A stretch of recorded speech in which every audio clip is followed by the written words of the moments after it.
Welcome, my friends, to the Paranormal M channel. Having trouble sleeping again? Let me help you out. This is my favorite thing to do, sharing paranormal experiences from all around the world. It's honestly so fascinating.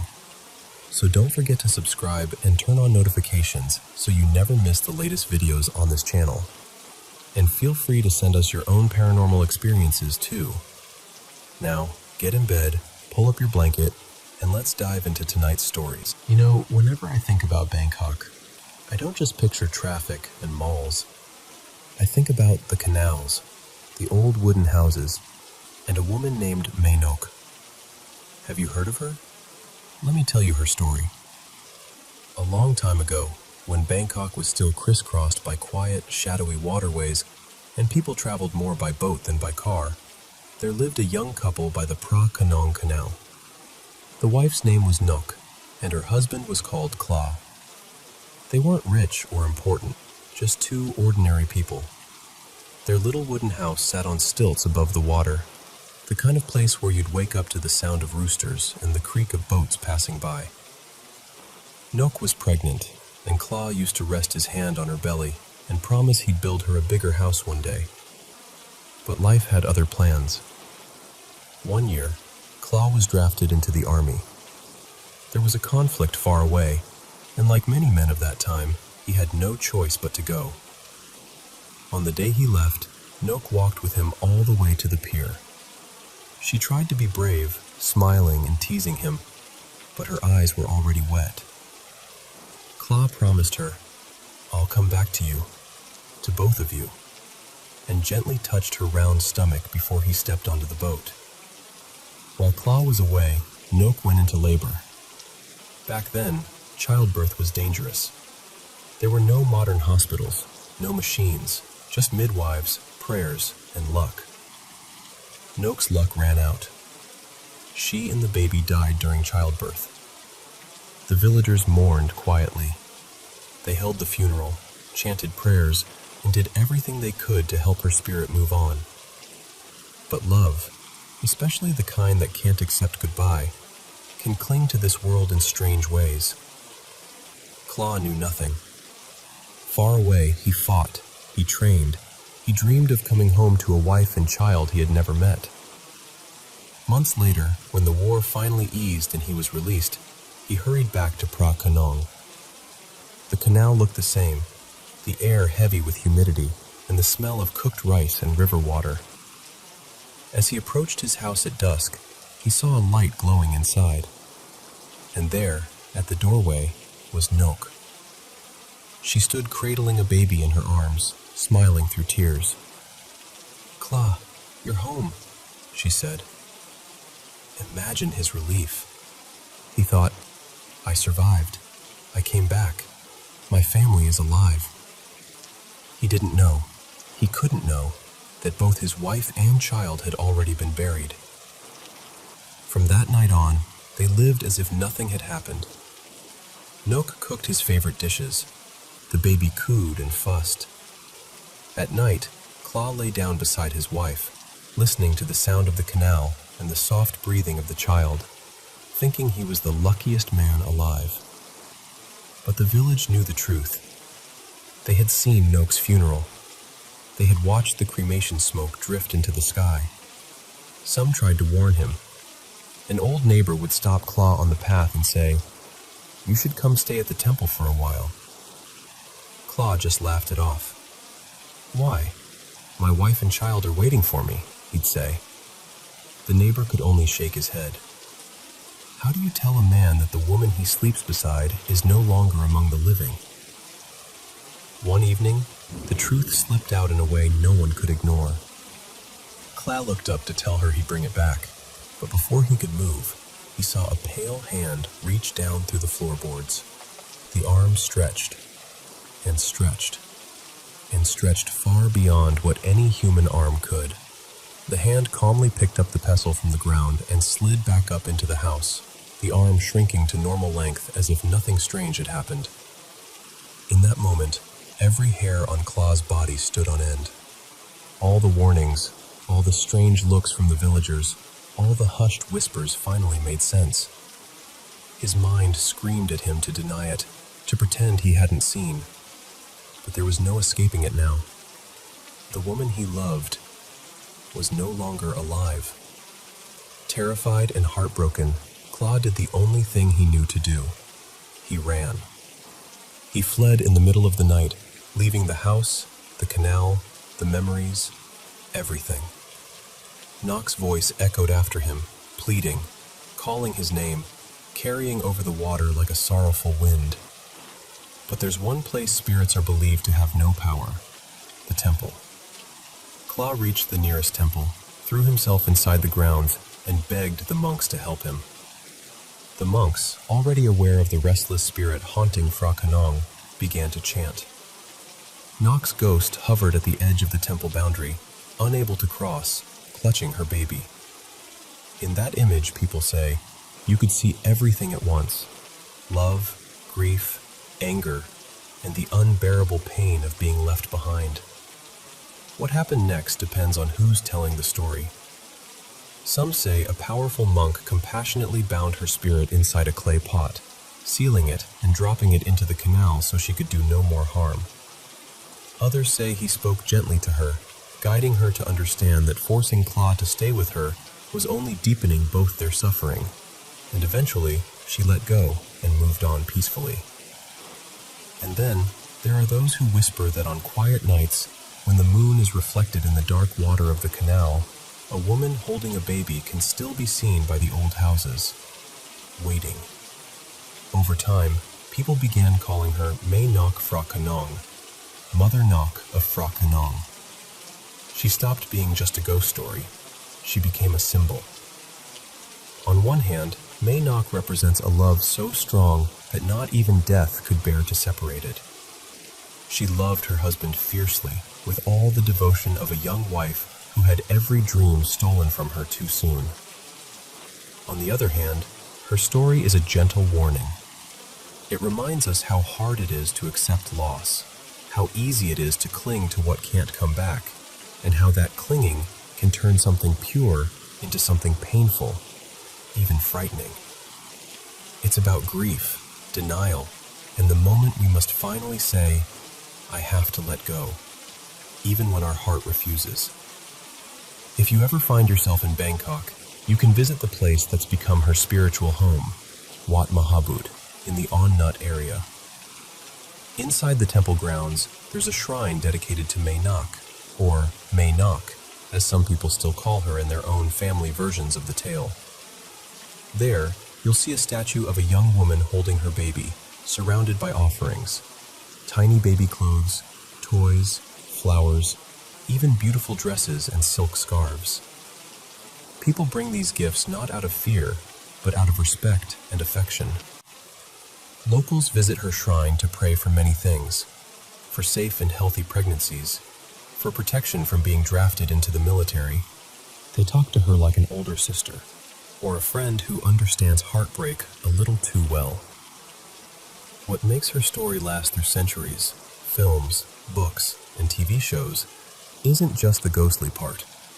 It's that deep human longing underneath it all. That wish we've all had, at least once, for love to ignore every rule of life and death. So when you hear the name May Nok Phra Khanong, I don't want you to think only of a scary ghost from an old Thai legend. I want you to remember a young woman who loved so fiercely that she didn't know how to say goodbye. And maybe, in her story, you'll recognize a piece of your own heart too.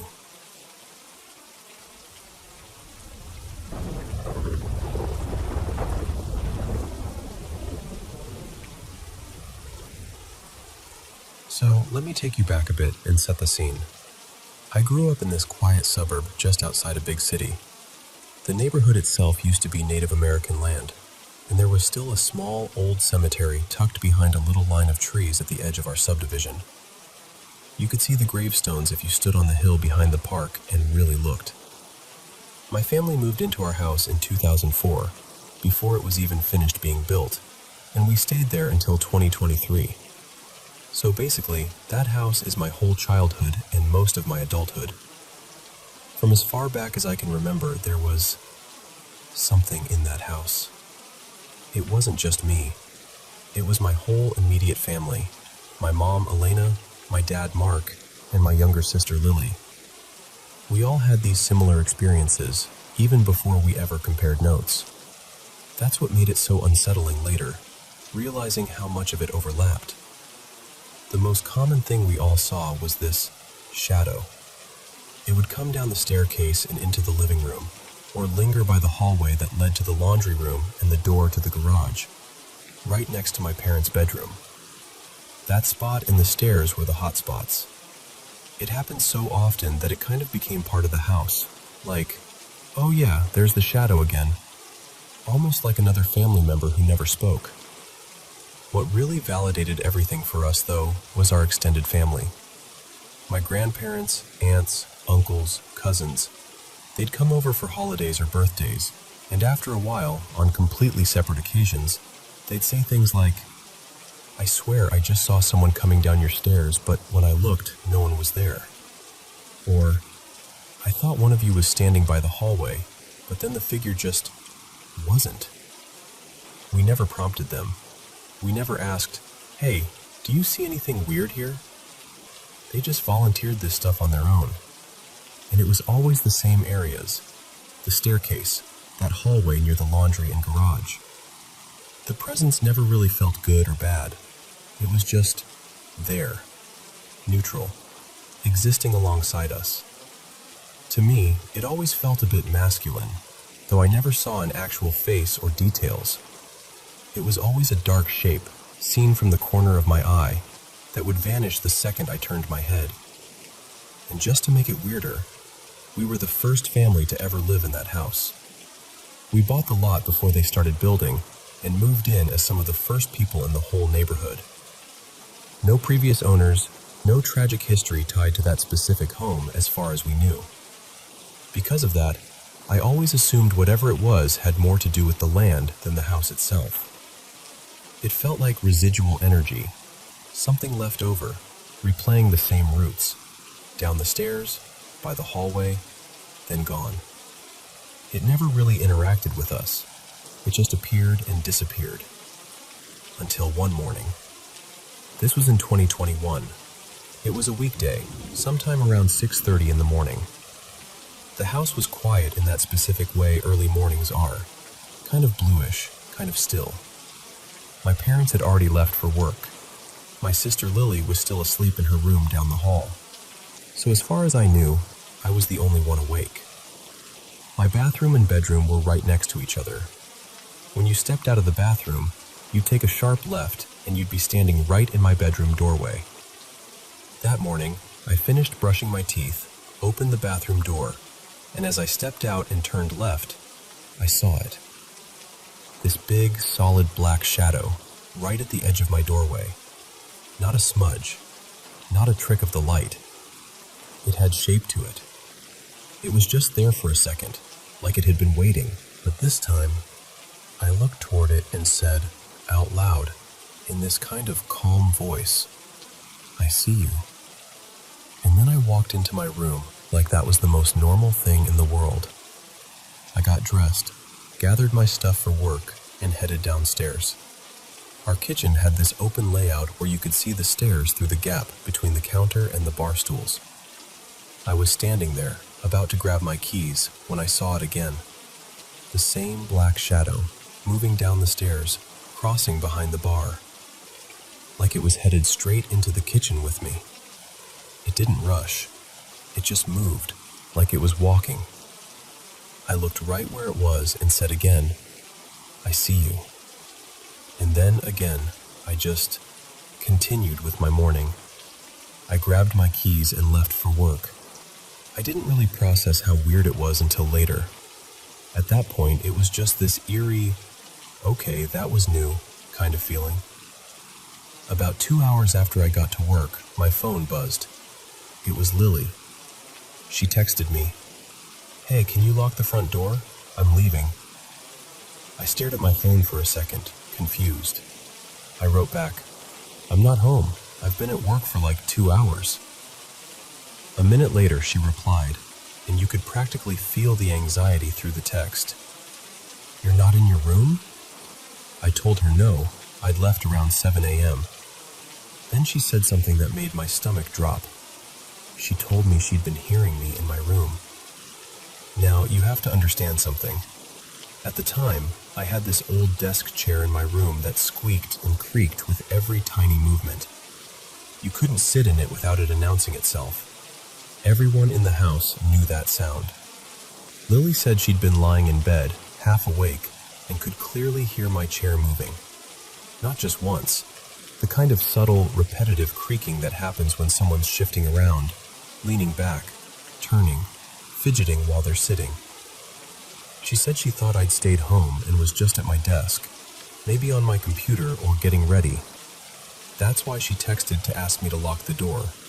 She assumed I was upstairs. That was the moment everything clicked for me.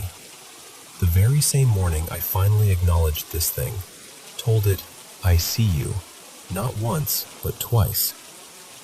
It apparently decided to go into my room and sit in my chair. No one else was home. I'd been gone for hours, and yet my sister heard that unmistakable sound of someone in my desk chair moving around. When I told her what I'd seen that morning, and shadow at my bedroom door, the shadow coming down the stairs, she freaked out. And honestly, so did I. Because what are the odds? All those years of it just quietly existing in its usual spots, never doing much of anything, and the one time I speak directly to it, it suddenly gets bolder. It doesn't just show itself, it behaves like it's me, in my room, in my chair. Nothing like that has happened since. No full-on, someone sitting in the chair type of thing. After that, it went back to the usual. Faint shadows at the edge of vision, the occasional sound of footsteps or the floor creaking upstairs when everyone's downstairs. But I know it's still there. Every now and then, if I visited my parents before they moved, I'd catch a glimpse of something by the stairs, or feel that familiar awareness, like you're not alone, even when no one else is in the room. Do I know what it is? No. Do I know why it chose that particular morning to make its presence so undeniable? Also no. All I know is that, for one day, it went from being this quiet background presence to something that answered back in its own way. And even now, when I think about that house, the staircase, the hallway, my old desk chair, I just hope that whatever it is means well, and that, in its own strange way, it was just trying to say, "I see you too."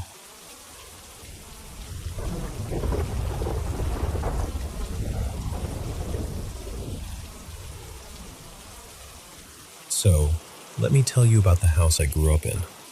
From the outside, it looked totally normal. Just a slightly run-down little place at the edge of town. But inside, it was pretty haunted. And I don't mean like movie-level stuff flying around the room. It was more subtle. Creepy, but subtle. It started with the animals. Our dog Milo would just sit in the hallway and growl at empty corners. Or he'd bark and chase something that wasn't there. Sometimes, out of the corner of my eye, I'd see these little shadowy cats slip into a room, tails flicking, and when I'd flip the light on, nothing. No cat, no movement. Just the feeling that something had been there a second before. Then there were the black shapes. Little blobs, almost, that would shoot across a room or curve around the overhead light, like they were trying not to be seen. I saw those more than once, enough that I just kind of got used to them, like, oh, okay, that again. But the worst thing, the thing I still think about, was the flashing blue light. The first time I saw it, I was maybe 9. I was lying in bed, trying to fall asleep, and I could see this blue flickering in the hallway through the crack under my door. It looked exactly like when someone's watching TV in the dark. You know that glow? Soft, but kind of in your face? That. I got annoyed. I thought my older brother, let's call him Ethan, had left his bedroom door open and was blasting TV with the lights off. So I finally huffed, rolled out of bed, and stomped into the hallway to tell him to turn it down. The second I stepped out, my whole vision just exploded in white, like someone took a photo 2 inches from my face. The blue flickering stopped instantly. When my eyes adjusted, I saw Ethan's door was actually shut. His light was on, and when I knocked and went in, he was watching TV, but with the door closed the whole time. There was no way that glow I'd seen was coming from his room. That was the first time, but not the last. As the years went on, probably from around age 7 to 12, I saw that blue light a lot, almost every night for a while. I'd be lying in bed and it would start up again, like that same TV in a dark house glow. It would brighten, dim, like it was pacing the hallway. Sometimes it would pause right near my door, and I'd feel it more than see it. This pressure in the air, like the room was holding its breath. Every once in a while, I'd see an orange light too. That one usually appeared at the far end of the hallway, just a warm, steady glow, almost like someone holding a lantern. I only remember seeing it a few times, maybe 3 or 4, but it felt different. When I saw the orange light, I didn't feel scared or annoyed. I actually felt calmer. I used to wonder if blue was one thing and orange was another. Like maybe the orange one was kinder, protective even. The worst night was the one where the blue light didn't stay in the hallway. I woke up in the middle of the night, and my room was pulsing with that same cold blue glow, only stronger than ever. Like it had finally come inside instead of just hanging around outside my door. It felt close, too close. I remember lying on my back, absolutely rigid, and feeling this tight pressure clamp around my wrists, like someone was holding them down. There was this loud, heavy banging on the walls, like fists hitting drywall, over and over. I wanted to scream, but nothing would come out. I just lay there, tense and terrified, and then, at some point, it stopped. The banging faded, the pressure eased, the blue light dimmed away, and somehow, no idea how, I fell back asleep. It wasn't just inside the house either. One night we were driving near this old stretch of land outside town. Lots of historic ranches out that way. It was late and we were all in the car. My mom, who I'll call Sandra, my brother Ethan, and me in the back seat. The road was pretty empty. Then, out of nowhere, this glowing, 4-legged shape sprinted across the road in front of us. It looked like a horse, but not quite right. Too thin in some places, too bright around the edges, almost like someone had traced it in light. My mom hit the brakes, and I watched the car in front of us slam on their brakes too, so I know we weren't the only ones who saw it. Nobody crashed. The thing just ran across and disappeared into the dark field.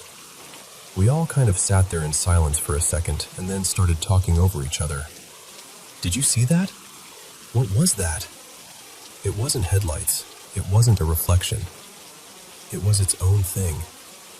Back at the house, everything just kept building. The lights, the shapes, the weird heaviness in certain rooms. And on top of all that, there was a lot of negativity in that place. Before my mom bought the house, the previous owner had been really paranoid. Like, always checking the windows and peeking through the blinds paranoid. We later heard that he died not long after the house changed hands. While we lived there, my mom went through 2 divorces. There were alcoholic boyfriends, screaming matches in the kitchen, broken bottles, slammed doors. Money was always tight. The kind of tight where you count coins at the gas station and hope it's enough. Several pets died while we lived there, and my mom buried them in the backyard because we couldn't afford anything else. The yard started to feel like a graveyard in more ways than one. It was just heavy. The house felt soaked in stress and sadness and fear. Eventually, things got bad enough that my mom lost the house to foreclosure. We had a few weeks between us moving out and the bank officially taking it over. During that weird in-between time, my mom went back and forth a bit, grabbing old mail, clearing out whatever we'd forgotten. One day, a family friend, let's call her Marla, stopped by the old place to pick something up for my mom. Later, she told us that when she pulled into the driveway, she could see this bluish glow coming from the garage windows. Her first thought was that maybe a homeless person had broken in and set up a little camp with a TV and a generator or something, because it just looked exactly like someone watching television inside a dark space. She got freaked out and left pretty quickly. Not long after that, my mom went by the house with me in the car. We parked out front to check the mail and take out some trash that was still there. As we were tossing bags into the bin, one of them ripped, spilling stuff everywhere. My mom muttered something under her breath, told me to hang on, and ran inside to grab a new bag. A minute or two later, she came back out fast. Like, really fast. She slammed the front door, hurried to the car, threw the new bag into the trash almost as an afterthought, and told me, "We're leaving. Now." She was shaken. I could hear it in her voice. Later that night, when she'd calmed down a little, she finally told me what she'd seen. She'd stepped into the house and immediately noticed that same blue, flickering light coming from the garage, just like Marla described. Same ghost TV effect, same pulsing glow. There was no power hooked up, no TV, nobody in there. Just that light. That was the moment she admitted to me that she'd seen it before, back when we still lived there. She just never wanted to scare me, so she pretended it wasn't happening. The weird part is, I've never experienced anything like that again. I've gone on ghost tours. I've visited places that are supposed to be super haunted. One of them was an old mining town, really well known for its ghost stories. I've been in creaky hotels, historic cemeteries, all the classic haunted spots. And nothing. No blue light, no orange light, no pacing glow in the hall. Just the occasional chilly feeling or overactive imagination. Sometimes I wonder if that house was just a hot spot. Like all the fear and anger and grief soaked into the walls and turned the place into a magnet for whatever was out there. I think about the paranoid previous owner, the divorces, the buried pets, the alcoholic boyfriends, the stress of being a single mom barely hanging on, and I wonder if all of that fed into it. I still don't really know what I saw. I just know I didn't imagine it. It's been years, and it still sits in the back of my mind, bothering me in this quiet way. So if you've ever had anything like that, those weird TV-style lights, the blue or orange glow, anything pacing the halls at night, I'd genuinely love to hear about it. Even just knowing someone else has seen something similar would make me feel a little less alone, and a little less like that house followed me in my memories, still flickering at the edge of the dark.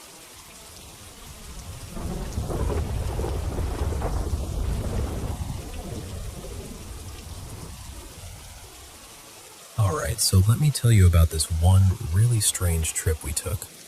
It was me, my wife Emma, and our little girl, Lily. We rented this newer cabin in West Virginia, up in the mountains near Canal Valley and another state park with these huge, beautiful waterfalls. On paper, it was perfect. Fresh wood, big windows, hot tub on the deck, all that good stuff. But the second we walked in, something just felt off. I don't usually jump to haunted or anything like that. The only other time I'd felt weird about a place was when I was a teenager and my dad, Frank, remodeled this old house. My brother Josh and I would hear things, footsteps, creaks, whispers. And I just figured, old house, overactive imagination. Funny thing is, when we moved after that into a 150-year-old farmhouse, I slept like a baby for the first time in years. Since then, nothing. No weird vibes, no spooky stories. Until this cabin. So, first thing that happened, as soon as we got there, I was exhausted. I mean, I've stayed in probably a couple dozen cabins all over the Appalachians, and usually I'm bouncing off the walls when we arrive. I'm that person who's like, let's unpack, make a fire, go for a quick hike before sunset. But this time, I walked into the bedroom, kicked off my shoes, and just face planted on the bed. I was out. Next thing I know, Emma and Lily are gently waking me up, and 2 hours have passed. Middle of the afternoon, on vacation. I never nap, and definitely not on day one.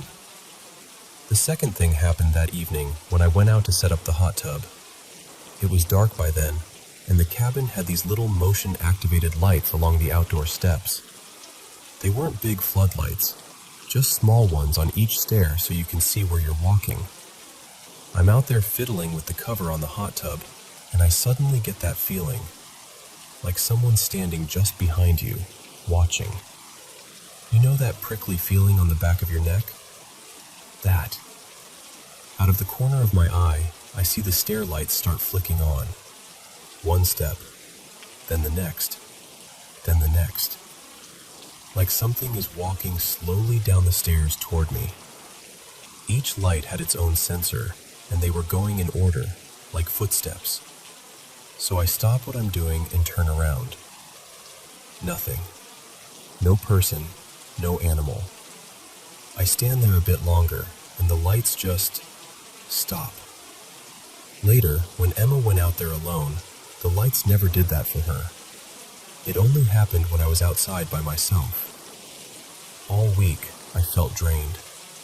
Normally on trips like this, I'm the first one up, out the door by 5:30 in the morning for a solo hike, coffee in hand, ready to go. But at this cabin, I was the first one to bed and the last one to wake up, every single day. And during the day, I kept wanting to nap, which again is just not me. I'm usually a pretty upbeat, cheerful guy, and instead, I felt heavy. Almost low-level depressed for no clear reason. When we finally packed up and drove away at the end of the week, I swear I felt this subtle lift. Like someone had slowly turned the dimmer switch back up on my mood. Then there were the sounds. We had a baby monitor set up in Lily's room. It was one of those video monitors, mounted high enough that she couldn't reach it. A few times at night, I'd be lying in bed, half asleep, and suddenly hear this odd breathing sound coming through the monitor. Not the soft, steady breathing of a sleeping toddler, but something closer to a raspy wheeze. Sometimes it sounded like someone blowing directly into a microphone, this weird mix of static and breath. I remember staring at the screen, watching Lily sleep peacefully, while this noise kept fading in and out. There were plenty of these small things, too. I kept feeling like I was being watched, especially in the hallway and near the stairs. A couple of times I could have sworn I heard a door slowly creak open somewhere in the cabin, but when I went to look, every door was shut like we'd left it. Then there was the third floor. The cabin had this little loft on the top level, past a narrow set of spiral stairs. It was clearly meant for the owner's grandkids. 2 bunk beds, some toys, a small shelf of books. It was a cool space, but it was always really warm up there, like uncomfortably toasty compared to the rest of the place. Lily, whose normally non-stop energy, kept asking to go up there just to sit on one of the bunks. No playing, no exploring, just quietly sitting on the bed and looking around. That's not like her at all. She's usually pulling books off shelves, poking at everything, running in circles. But in that room, she just sat. Now, during the trip, Emma didn't mention anything about feeling weird, and I didn't tell her any of what I was experiencing. I didn't want to freak her out, and honestly, I was trying to convince myself I was just tired or overthinking things. On the drive home, though, out of nowhere, she says, "Can I tell you something about that cabin?" I said, "Yeah, of course." She starts describing almost everything I'd been keeping to myself. How she felt heavy in her chest the whole time, like there was a weight sitting on her. How she heard wheezing on the baby monitor too. How she never fully relaxed there and always made sure she was physically close to me and to Lily, especially in the evenings. And then she tells me something I hadn't known at all. On our first full day, she had taken Lily into the hallway outside the bedrooms. She said Lily suddenly stopped, looked up into the empty space, and started babbling in this very focused, animated way. Not her usual scattered baby babble, but like she was actually talking to someone, pausing like she was listening, then responding again. Lily's about 1.5 years old, and Emma said she'd never seen her do that before. She hadn't told me at the time because she didn't want to freak me out, and thought maybe she was just reading too much into it. The strange part? As soon as we left the cabin, honestly, even just driving away down the gravel road, everything stopped.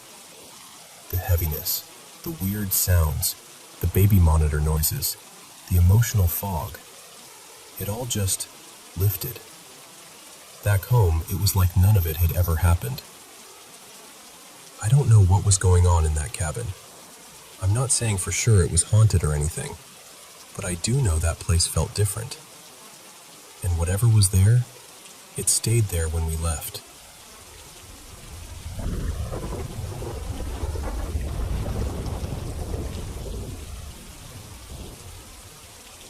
So, I've always believed in ghosts and all that paranormal stuff.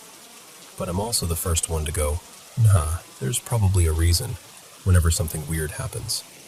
I'm a skeptic ghost believer, if that makes any sense.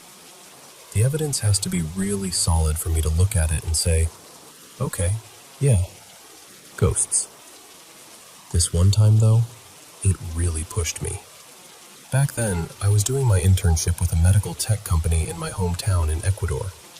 I'm a systems engineer, so my job was to go around to different hospitals and check on the machines in the intensive care units, do maintenance, run tests, handle inventory, and all that fun, stressful stuff. One particular day, I had to go to a military hospital. Let's call it Hospital de las Fuerzas Armadas, on the edge of the city. This was during the early days of the COVID pandemic, when everything was still chaos and nobody really knew what was going on. The ICU there was packed with COVID patients. They'd set up an isolation chamber specifically for them, separated from the rest of the ICU by this little passageway. To get into that isolation area, you had to go through 2 automatic doors. Both doors used these motion/hand sensors, where you had to wave your whole hand in front of them, pretty close, so they would open. You couldn't just wiggle a finger from far away and trigger them. And the doors were set so that once they opened, they'd stay open for about 10 seconds, then close again. After that, you'd have to repeat the whole hand gesture for them to open. That detail matters. A lot. So that day, the nurses were all busy on the opposite side of the ICU, dealing with another patient.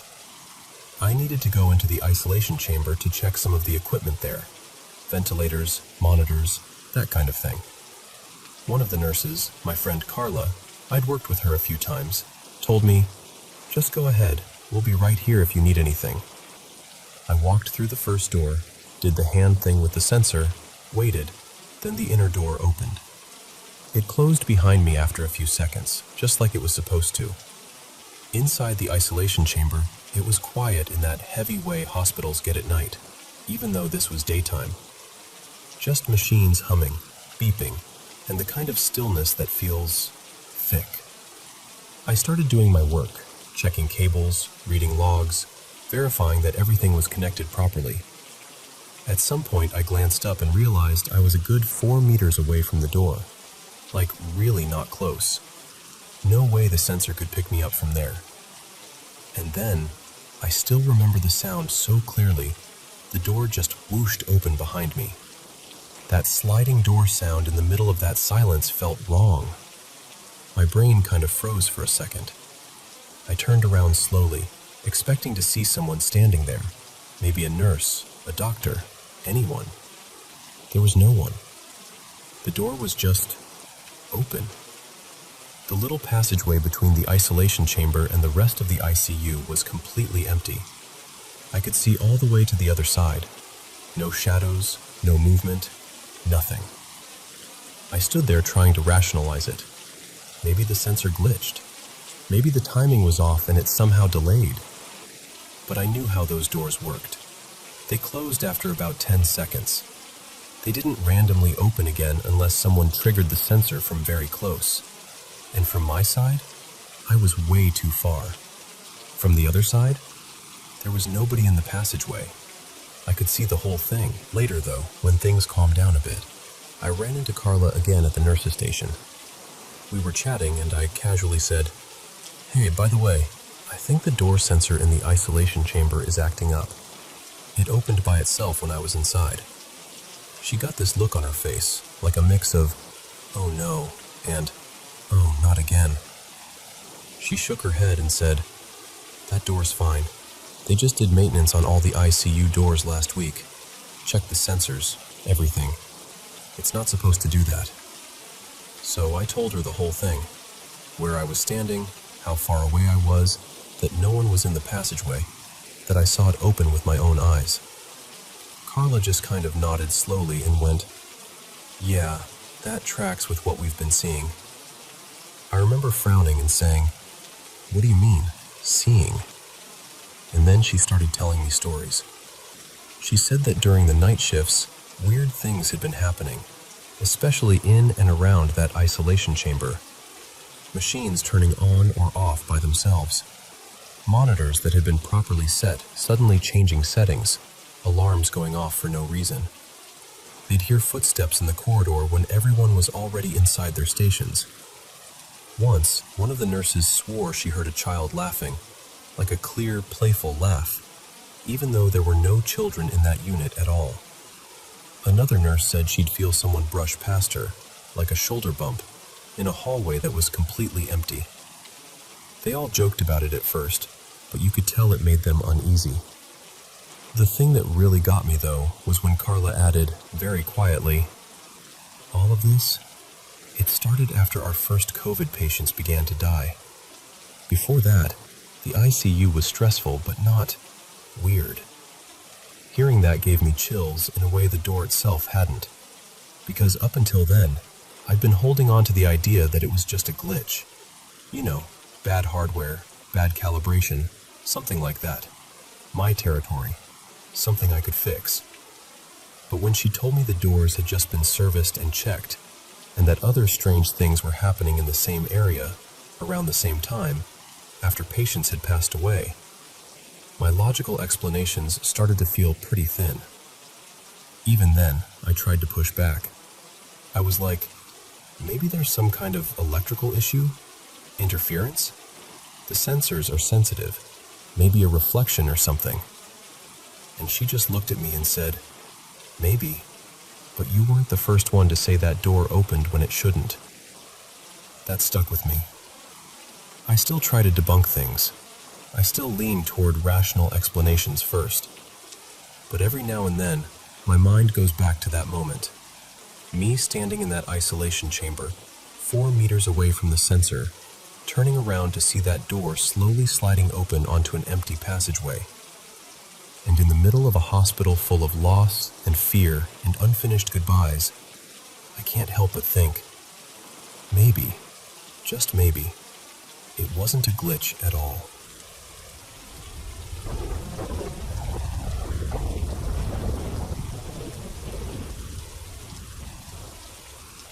So, I should probably start by saying I'm not someone who believes in anything paranormal. Like, at all. No ghosts, no guardian angels, no little forest creatures watching over us. I'm an atheist. I'm rational. I like things I can explain. But there's this one thing that happened when I was a kid, about 9 years old, that still makes me pause when I think about it. Even now, as an adult, I'll replay it in my head and go, okay, then what the hell was that? Back then, I still lived in my home country. Our house shared a fence line with my grandparents' place. If you walked out our front door, there was this narrow concrete path that sloped up past a mango tree and ended at the steps to my grandparents' front door. So basically, we were neighbors with a tiny hill in between. I grew up with my cousins on my dad's side.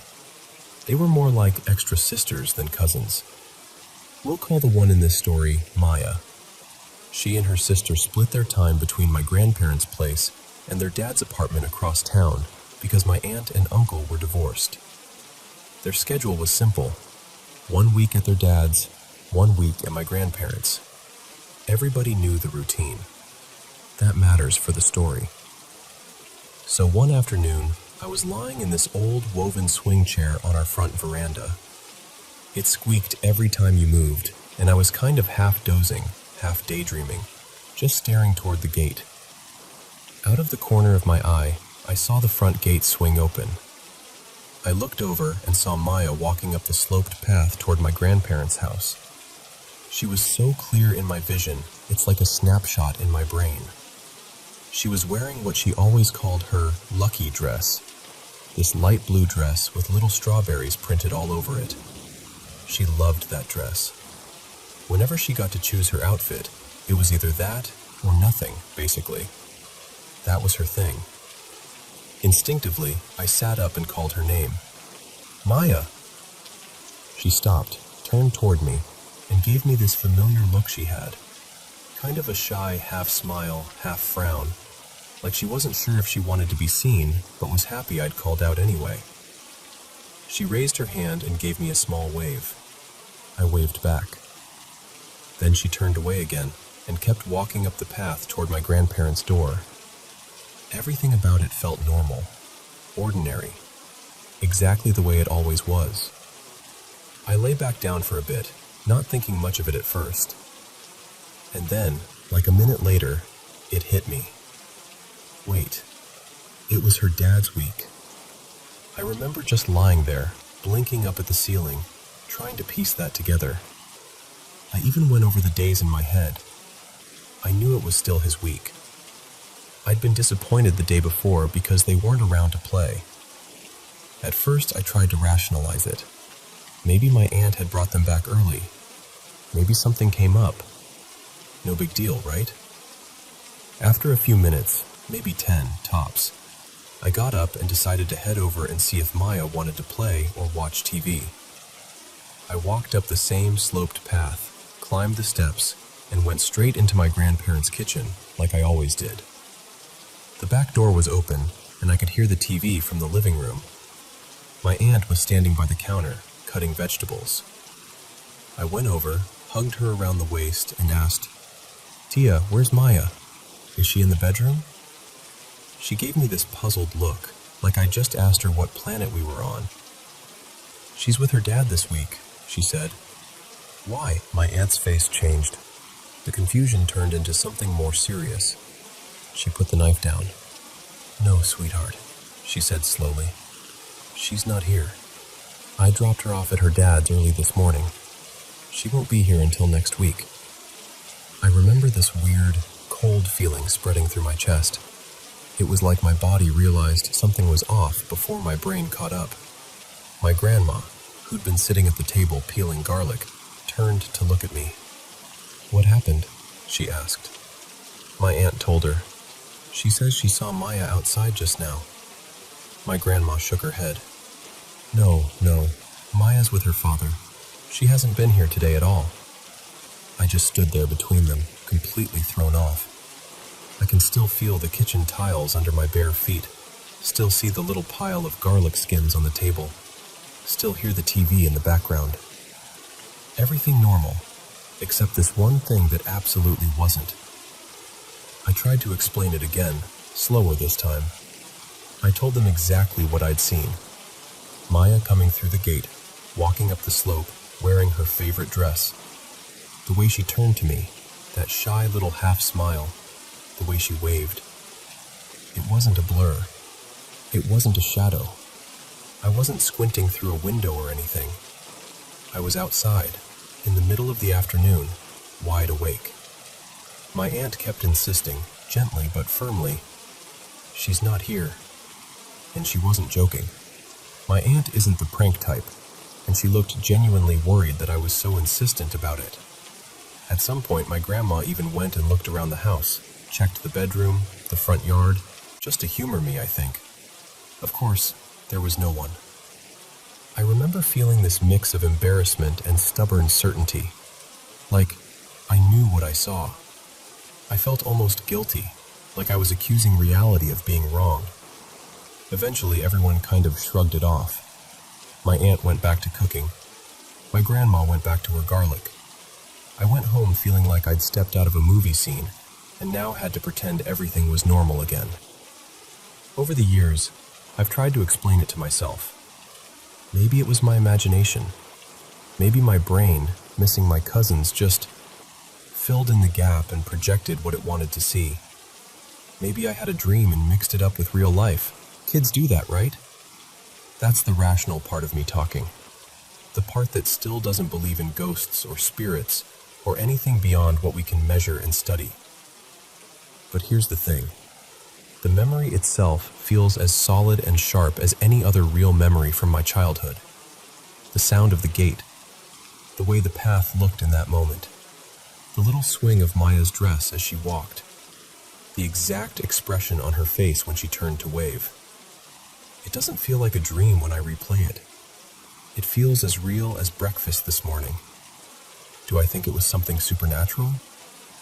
I honestly don't know. Even now, I hesitate to say that. It's not who I am, and it doesn't fit with how I see the world. But I also can't explain it away completely. And that tiny gap between what I believe and what I experienced, that's what stays with me. So yeah, I still don't believe in ghosts. But that day definitely makes me wonder.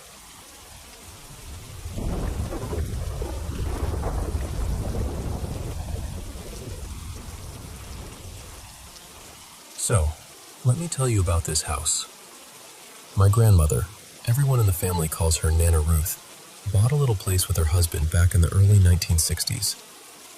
It's a modest 4-bedroom, 1.5-bath home in a quiet, working-class neighborhood. Small town, everybody knows everybody, not a lot of crime, nothing dramatic on the surface. My dad and his brothers grew up there, and I spent a huge chunk of my childhood running around that house. On paper, it should have been the kind of place you feel safe in forever. But there's a shadow on that house. See, Nana's husband, his name was Victor, was an alcoholic and a very cruel man. I have never been able to call him Grandpa. He doesn't deserve that word. He was abusive to my grandmother and to the kids until the day he died. And he died in that house when I was about 6 years old. From the outside, the place is just normal. A plain little house with faded siding, overgrown shrubs, a broken step on the porch. But inside, it has this heaviness to it. Even as an adult, I always tried to avoid the bedrooms, and especially the hallway that leads to them. There's this long, narrow hallway, no windows, just dim light from an old ceiling fixture. Every time I walk down it, I get this overwhelming feeling that someone is right behind me, staring at my back. I am always afraid to turn around. It's like the air thickens halfway down, and something in me just wants to bolt. My last really intense experience there, before I had kids, happened when I was around 15 or 16. I had stayed over at Nana's after a Friday night football game because her house was closer to the school. It was late, I was tired, and it just made sense to crash there instead of making the drive back home. Nana has always been an early riser, the kind who's up before sunrise, shuffling around making coffee and humming to herself. So when I woke up, her bed was already empty. She was somewhere in the house, probably in the kitchen or living room. I got up, grabbed my clothes, and took a shower. I remember thinking I'd get ready, go meet my friends for a bit, then head home. At the very end of that creepy hallway, there's this big old mirror mounted on the wall. It's the best place in the house to put on makeup, so I stood there, in that hallway I hate, doing my hair and eyeliner. I tried to ignore the feeling that I was being watched, because honestly, I'd felt that way in that spot my whole life. I was almost finished when I heard something from the guest room I'd slept in. A scraping sound, like heavy furniture shifting. It sounded exactly like the bed being dragged an inch or two across the floor. The hair on the back of my neck stood up immediately, and deep down, I felt this horrible certainty. I know what this is. Don't look. Just don't look. But of course, I'm stubborn. I shook my head and told myself I was being silly. Old houses make noises, right? Pipes, wood, whatever. Then I heard it again. This time it wasn't just a scrape. It sounded like someone jumping onto the bed. I heard the metal frame on wheels clatter and roll a little, the creak of the box spring, the definite weight of something landing. I froze. Everything in me screamed, "Don't open that door. Don't you dare." But the logical part of my brain was like, "You're being dramatic. Just prove to yourself it's nothing." So I opened the guest room door. The room was still. The bed wasn't moving. There was no one there. No one standing, no one crouching, nothing visible at all. Just quiet. I swear to you, it looked like footprints on the bed. Not perfectly clear, but enough that you could tell where something had pressed down and then lifted off, leaving these lighter spots in the fabric, like the shape of feet had been there a moment before. That was it for me. I packed my things, said a quick goodbye to Nana, and I didn't spend another night there alone again. Daytime visits, sure. Sleepovers by myself? Absolutely not. Fast forward to now. Recently, I've been house-sitting for Nana because she has dementia and can't live there alone anymore. She's in a care facility a couple of towns over, and I've been keeping an eye on the place, checking the mail, making sure the house doesn't just sit completely empty. Sometimes I stay there with my kids. I've got 2 of them, my son, who's 16, and my daughter, who's 11. They've always known there's weird energy in Nana's house, but I've tried not to load them down with the heavy details. So today, I say today, and I can still feel that sick feeling in my stomach. I was at Nana's house with the kids in the morning, and then I left for work. My shift was from 9 to 1, nothing special. The kids wanted to sleep in, hang out on their phones, just a lazy day. Around late morning, my phone rang. It was my son. He was frantic. He told me, "Mom, there's banging in the kitchen." At first, I thought maybe something fell, or they were just playing around. But he kept talking, and his voice was shaking. He said he'd gone to check the kitchen because he heard cabinets slamming. When he got there, several cabinet doors were wide open. He thought maybe he or his sister had left them open earlier and just forgot, so he closed everything and went back to the den where they were watching TV. Then, a few minutes later, it started again. This time he described it as loud, cabinets banging open and shut repeatedly. He went back into the kitchen and now drawers were pulled open too. Cabinets, drawers, all open. He said at first his brain just kind of stalled. He couldn't make sense of it. He thought, maybe there's a draft? Maybe the house is settling? But then he realized, drawers don't just slide themselves open. While he's telling me this, I can hear the noise through the phone. Dull thuds, sharp bangs, like someone angrily slamming doors. He got off the call because he wanted to record what was happening. Because, of course, that's what kids do these days, right? Document everything. And that's when things moved from the kitchen toward the back of the house, down the hallway. He told me later that he watched the bedroom doors slam shut one after another. And at the very end of the hallway, there's this pantry-style closet with little cabinet doors on top. Those started banging open and closed on their own. The same hallway where I have always felt like something is behind me. My son called me again, full-on panic in his voice. I could hear my daughter in the background, asking what was happening, starting to cry. I took a breath and tried to stay calm for them, even though my own heart was racing. I told him, "Listen to me. Stay with your sister. Don't talk to it. Don't yell at it. Don't try to record anything else. Just stay together, stay in the den, and keep the TV on. I'm coming." I also called my dad, the kids' grandpa, and asked him to get over there right away, just to be with them until I could leave work and drive back. I felt horrible. I was the one who decided it was okay to stay in that house. I was the one who brushed my own experiences aside and told myself everything was fine. They're not kids who scare easily. They're used to me telling them ghost stories and laughing about creepy movies. That day, they weren't laughing. It keeps sticking in my mind that Nana isn't living there anymore. She's in a facility, confused most days, not sure what year it is.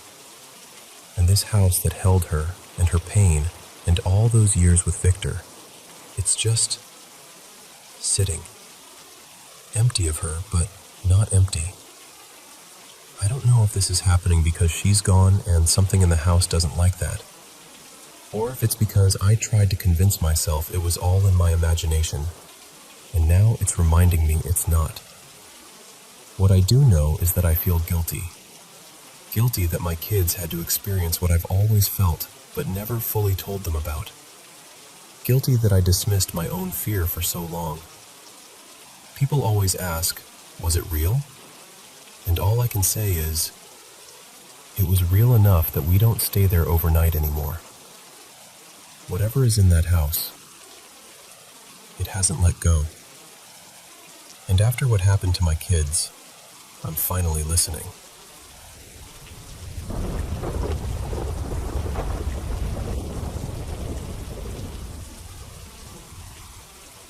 So, this is one of those stories I usually only tell late at night, when people are already a little spooked.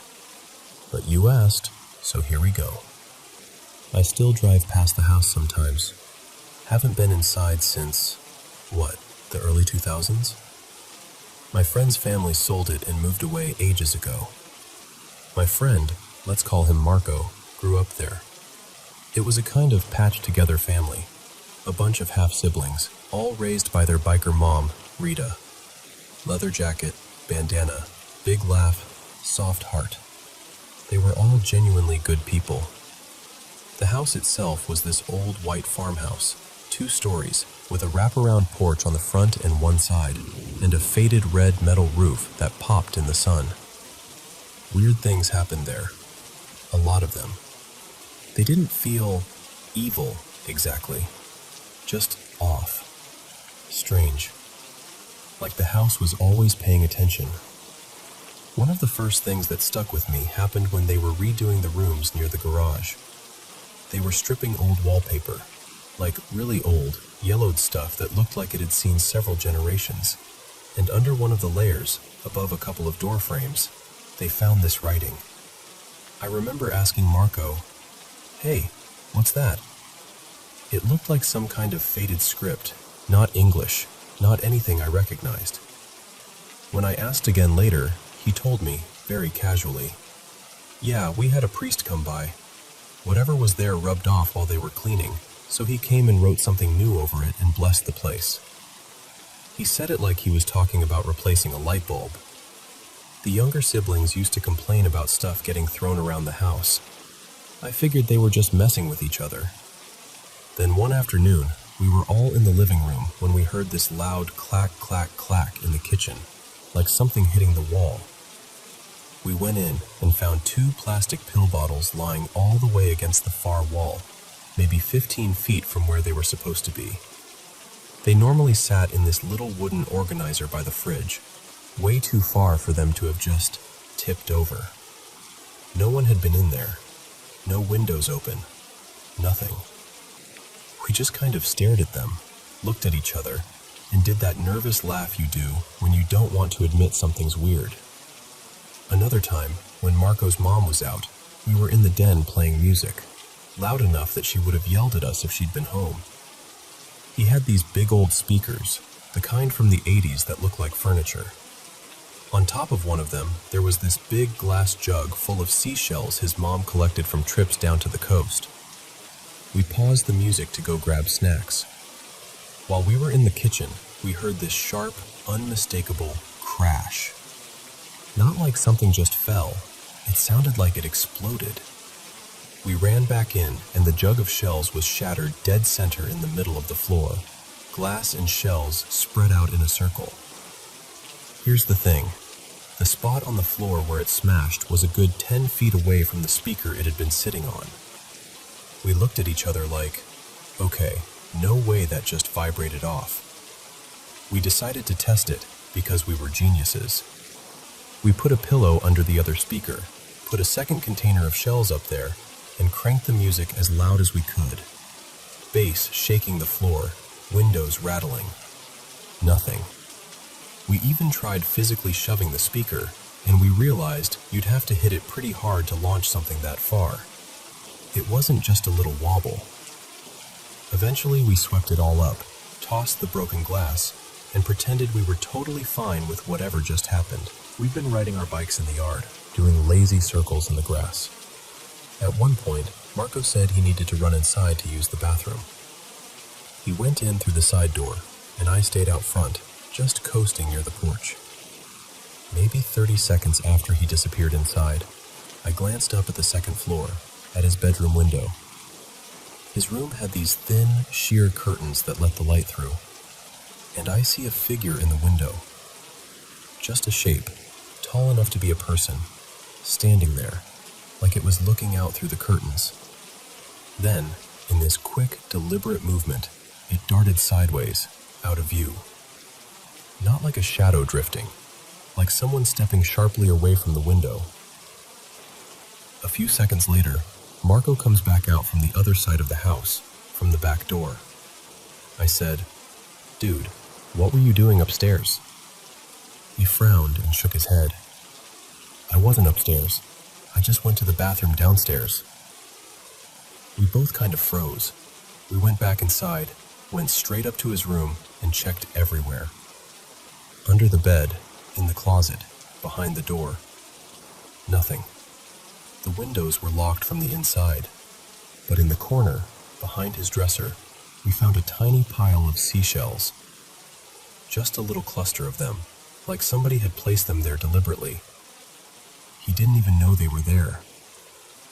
The one that really stuck with me, though, the one that still makes my chest tighten a bit when I talk about it, happened one night when I slept over. They put me in the guest room at the end of the hall. Marco was in his bedroom, just down from me. The house got very quiet at night. No traffic nearby, just crickets and the old wood settling. Somewhere in the middle of the night, I woke up to the sound of footsteps in the hallway. Slow, steady steps on the old floorboards. Creak, creak, creak. I figured it was Marco going to the bathroom or grabbing a snack. I didn't even open my eyes at first. The steps stopped right outside my door. Then I heard whispering. 2 voices, low and hushed. I couldn't make out words, just the tones. A boy and a girl, sounding like they were right on the other side of the door. The doorknob turned and the door eased open. I tried to sit up, but I couldn't move, couldn't speak. It was like my body just refused to respond. 2 figures walked in. They looked like kids, maybe 10 or 12 years old. A boy and a girl. They weren't solid. There was this hazy, greenish glow around them, like mist lit from inside. Their faces were soft and blurry, but you could still tell they were looking at each other, then at me. They stood near the foot of the bed, whispering to each other in that same low, hurried way, like siblings trying not to wake their parents. Every instinct in me was screaming to yell, to move, to do something, but I was just pinned there. Then, as calmly as they came in, they turned and walked back toward the doorway. I don't remember the door closing. I don't remember drifting off. There's just this blank space after they left. Morning came like nothing had happened. Sunlight through the curtains, birds outside. My door was closed. I went straight to Marco's room. I said, "Did you get up last night?" I heard walking and talking in the hallway. He sat up and rubbed his eyes and said, "Yeah, I heard that too, but it wasn't me. My door handle's busted, remember? If I shut it all the way, I need a butter knife for on the inside." Which was true. I'd seen him do it. If that door clicked shut, he was basically locked in without something flat to jimmy the latch. I told him what I'd seen. The two figures, the greenish haze, the whispering. He went quiet for a minute and then said, "I've heard talking and footsteps in the attic before, like kids. Thought I was imagining it. There were a bunch of other little things over the years. Objects not where we left them, doors that we were sure we'd closed standing wide open, cold spots in the hall on hot summer nights. Nothing ever tried to hurt us. It was more like whatever was there wanted to be noticed, or remembered. Now, when I drive past that old farmhouse, someone else's car is in the driveway. Someone else's curtains are in the windows. The porch is repainted. The roof looks newer. But every time I look at that upstairs window, the one that used to be Marco's room, I still half expect to see that shape behind the sheer curtains. And if I'm being really honest with you, a small part of me wonders if those kids, with their whispering and their little piles of seashells, are still wandering that hallway at night, checking on whoever sleeps in the guest room now."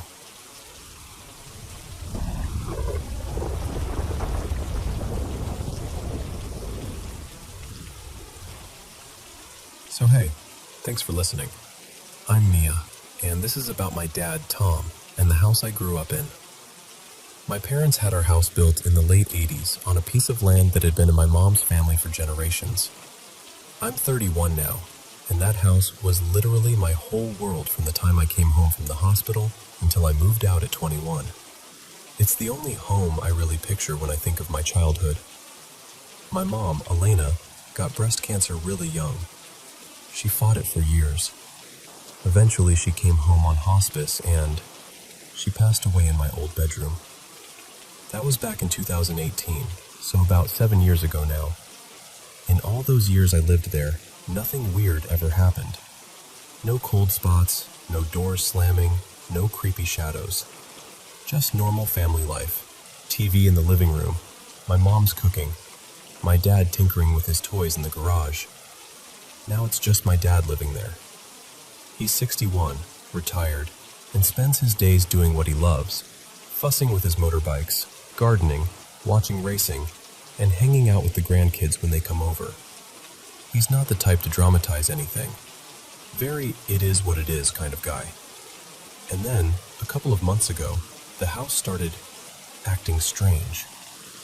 The first thing that happened, my dad was sitting on the couch one evening, scrolling on his phone, when he heard this noise from my old bedroom. That room is basically the grandkids' playroom now. I've got 2 kids who keep a whole army of toys there. Blocks, cars, dolls, you name it. He said the sound was exactly like when the kids are there, just absolutely wrecking the place. Toys shuffling, something rolling across the floor. That chaotic, grandkid energy in sound form. He told me he actually called out like, "Hey, you guys still here?" before realizing he was alone in the house. He gets up, walks down the hallway, and the second he steps into my old room, silence. The toys are just sitting there, nothing moved, nothing obviously out of place. Window closed, no TV on, nothing. He's practical, so he shrugs it off. Maybe something settled. Maybe the house creaked weird. Whatever. Then the second thing happens. At the end of the hallway, there's this big framed picture of me as a kid, like 8 years old, missing front teeth, hair and 2 lopsided pigtails. It's been hanging there for, I don't know, over 20 years. Same spot, same nail, never an issue. One afternoon, my dad's in the kitchen making coffee when he hears this loud crash. He hurries over, and that big picture of me is lying face down on the floor. His first thought is totally normal. Well, guess the hook finally gave out. So he checks the wall, thinking he's going to have to replace the nail or the hanger. But the hook is perfectly fine. The wire is fine. Nothing's bent or broken. He picks the frame up, hangs it back on the same hook, and it goes right back into place like nothing happened. And this is not some flimsy little frame. It's big and heavy. It shouldn't just leap off the wall for no reason after 2 decades of being perfectly happy there. He told me that one made the hair on the back of his neck stand up a little.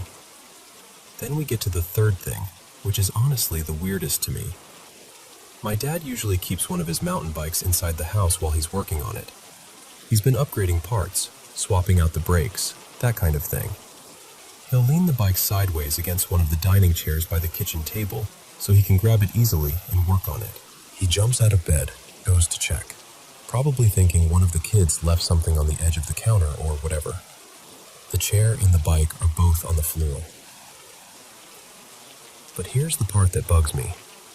The chair is on top of the bike. When he set it up, the bike had been leaning against the chair. So for the chair to end up on top, something had to push the bike away from the chair hard enough to take the chair with it and flip it over onto the bike. It's not like the bike could just slowly slide and gently tip the chair. That doesn't match how he found it. He walked me through it like a crime scene, and even just thinking it through with him, it made no sense. When he told me about it, he actually laughed and said, "Guess I finally annoyed your mother. She never liked that bike in the house." And honestly, that sounds exactly like her. She hated clutter and was always telling him, "Tom, the garage exists for a reason." Now, I've always been into paranormal stuff in kind of a fun, curious way. Ghost adventures, those caught-on-camera shows, creepy Reddit threads, all of it. But it's always been something happening to strangers, on TV or online. This is the first time in my life that I'm hearing about something I'd call genuinely unexplainable. Happening to someone I actually know, in my house. It really shook me. I'm more spooked for him than he is for himself. I asked him, "Doesn't this freak you out at all?" And he just went, "Nah, it's either your mom or the house settling. Either way, I'm going back to sleep." He honestly seems fine, calm, almost comforted by the idea it might be my mom. Me, on the other hand, I'm sitting there thinking, do I need to go over there with Sage or something? Should I get cameras? My brain went straight to full investigation mode. Some people I've talked to suggested he might be lonely and making things up to get my attention. But that doesn't fit him at all. My dad's not a dramatic person. He's very straightforward. He's told me many times he has zero interest in getting remarried, that he's happy spending his money on motorbikes and day trips and spoiling the grandkids.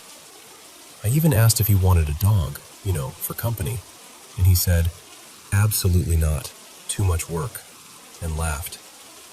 He likes his routine. He likes his space. He doesn't act lonely. He's also only 61. He's not confused.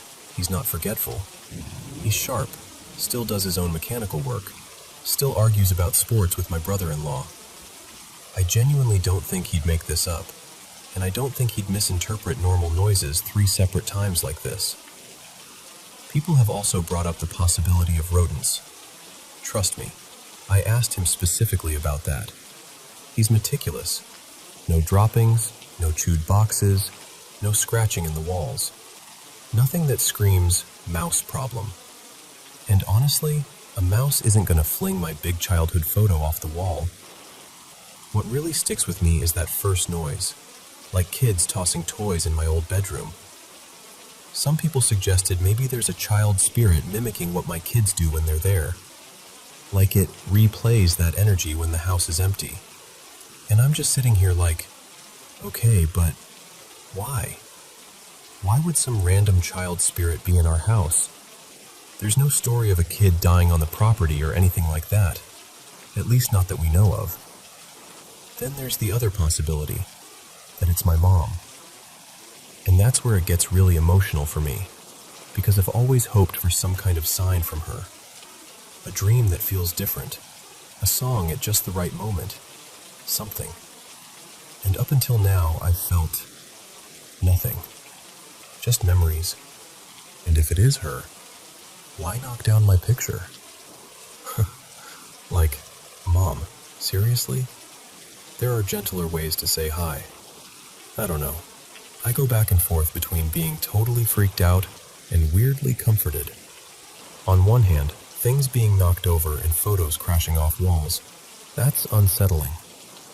On the other hand, the fact that my dad isn't scared, that he's kind of joking about it, makes it feel less like a horror movie and more like the house is nudging him.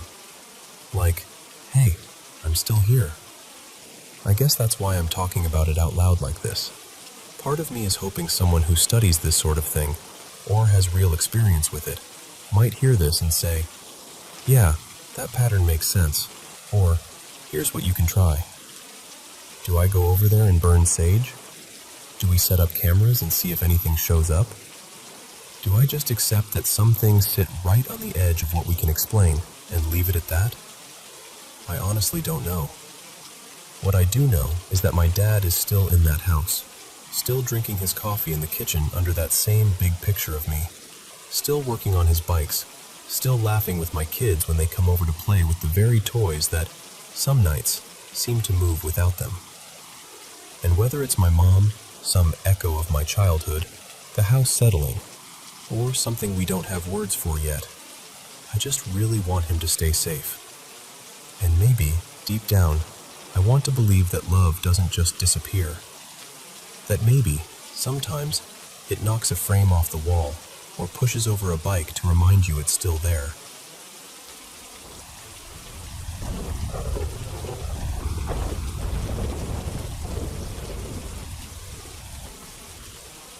So, let me talk to you for a minute.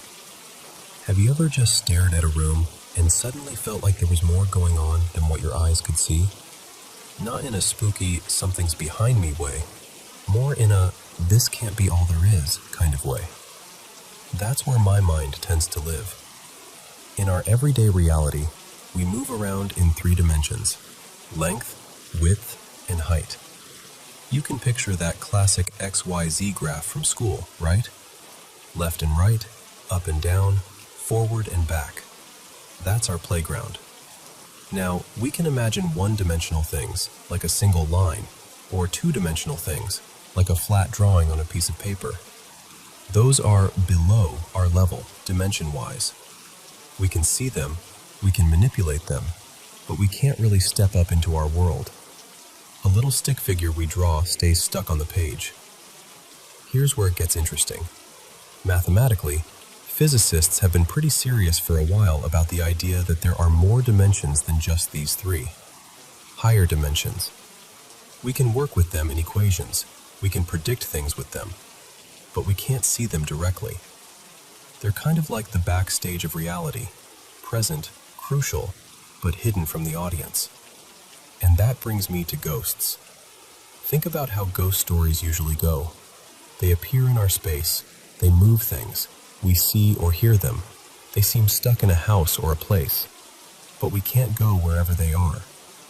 We don't step into their world, even if they sometimes slip into ours. Why is that? Why does it seem like the traffic is mostly one way? Now, let's add time to the mix. Einstein talked about space and time as one thing, space-time. Instead of 3 dimensions of space and then this separate ticking clock, it's all woven together. You can think of it as a 4-dimensional fabric. If you could somehow step outside of that, like really step outside, I imagine you'd see every moment laid out at once. Not just your life, but everything. Every second, every tiny shift, all there together. To me, it's like walking into a huge hall filled with shelves, and on each shelf are these little moments, like crystal spheres. Every choice, every heartbeat, every memory is there, not one after the other, but all at once. Time becomes something you can move through like a room, not just something that drags you along. And I think somewhere in that layered structure, between our 3-dimensional experience and whatever comes next, there's a sort of in-between zone. A kind of waiting room between life and what we'd call the afterlife. That's where I imagine ghosts might be. If a 2-dimensional being lived on a piece of paper, we could tap the page, pick it up, fold it, see everything at once. They wouldn't be able to do the same to us. We'd exist outside their comprehension. I think a 4-dimensional being might look at us in a similar way. They could reach down into our reality, step into our time briefly, appear as an apparition, but we could never quite climb up to where they are. So when people talk about hauntings, shadows in the hallway, footsteps when no one's there, the same sound repeating at the same time every night, I wonder if that's what's going on. If you think of reality like an old film strip, time is just what keeps the frames moving in order. But those frames, the past, the present, the future, they might all exist at once. We just experience them one after another, so it feels manageable. And then there's the big question. What happens after all this?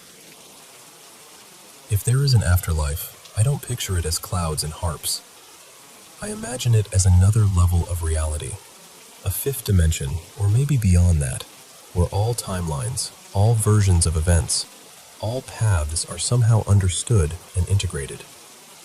A place where awareness is expanded, where your senses aren't limited to this body or this brain, where thought and reality begin to match so that mind equals matter. If you think of something, you experience it. If you feel something deeply, it shapes what's around you. I picture it as the place where whatever you want to call the greater consciousness lives. The source, the universe itself waking up, God, the creator, however you name it. A place where everything that ever was and ever will be is gathered and known, but not in a cold, mechanical way, in a loving, connected way. I think that's where we're meant to go when we die. Our three-dimensional space and that four-dimensional space-time fabric feel like scaffolding, temporary supports that hold us in place long enough to grow, learn, and choose who we want to become. Once we've finished whatever we're doing here, I like to believe we slip out of that structure and into something freer, wider, less bound by before and after. From our side, that looks like stepping into unreality, the afterworld. But from that side, maybe it's the most real thing there is. So when I think about ghosts, higher dimensions, and the afterlife, I don't see them as separate topics. I see them as different layers of the same story. We're here, right now, walking around in 3D, anchored in time. Some souls might get stuck between the floors of this cosmic building. Those are the hauntings and echoes people feel. And beyond that, there's a higher level waiting, where everything makes sense in a way we can't quite imagine yet. And honestly, that idea comforts me, because it means that nothing is really lost, just moved. Nothing truly ends, just changes dimension. And one day, when it's our turn, we'll step through that doorway too, and finally see how all of this fits together.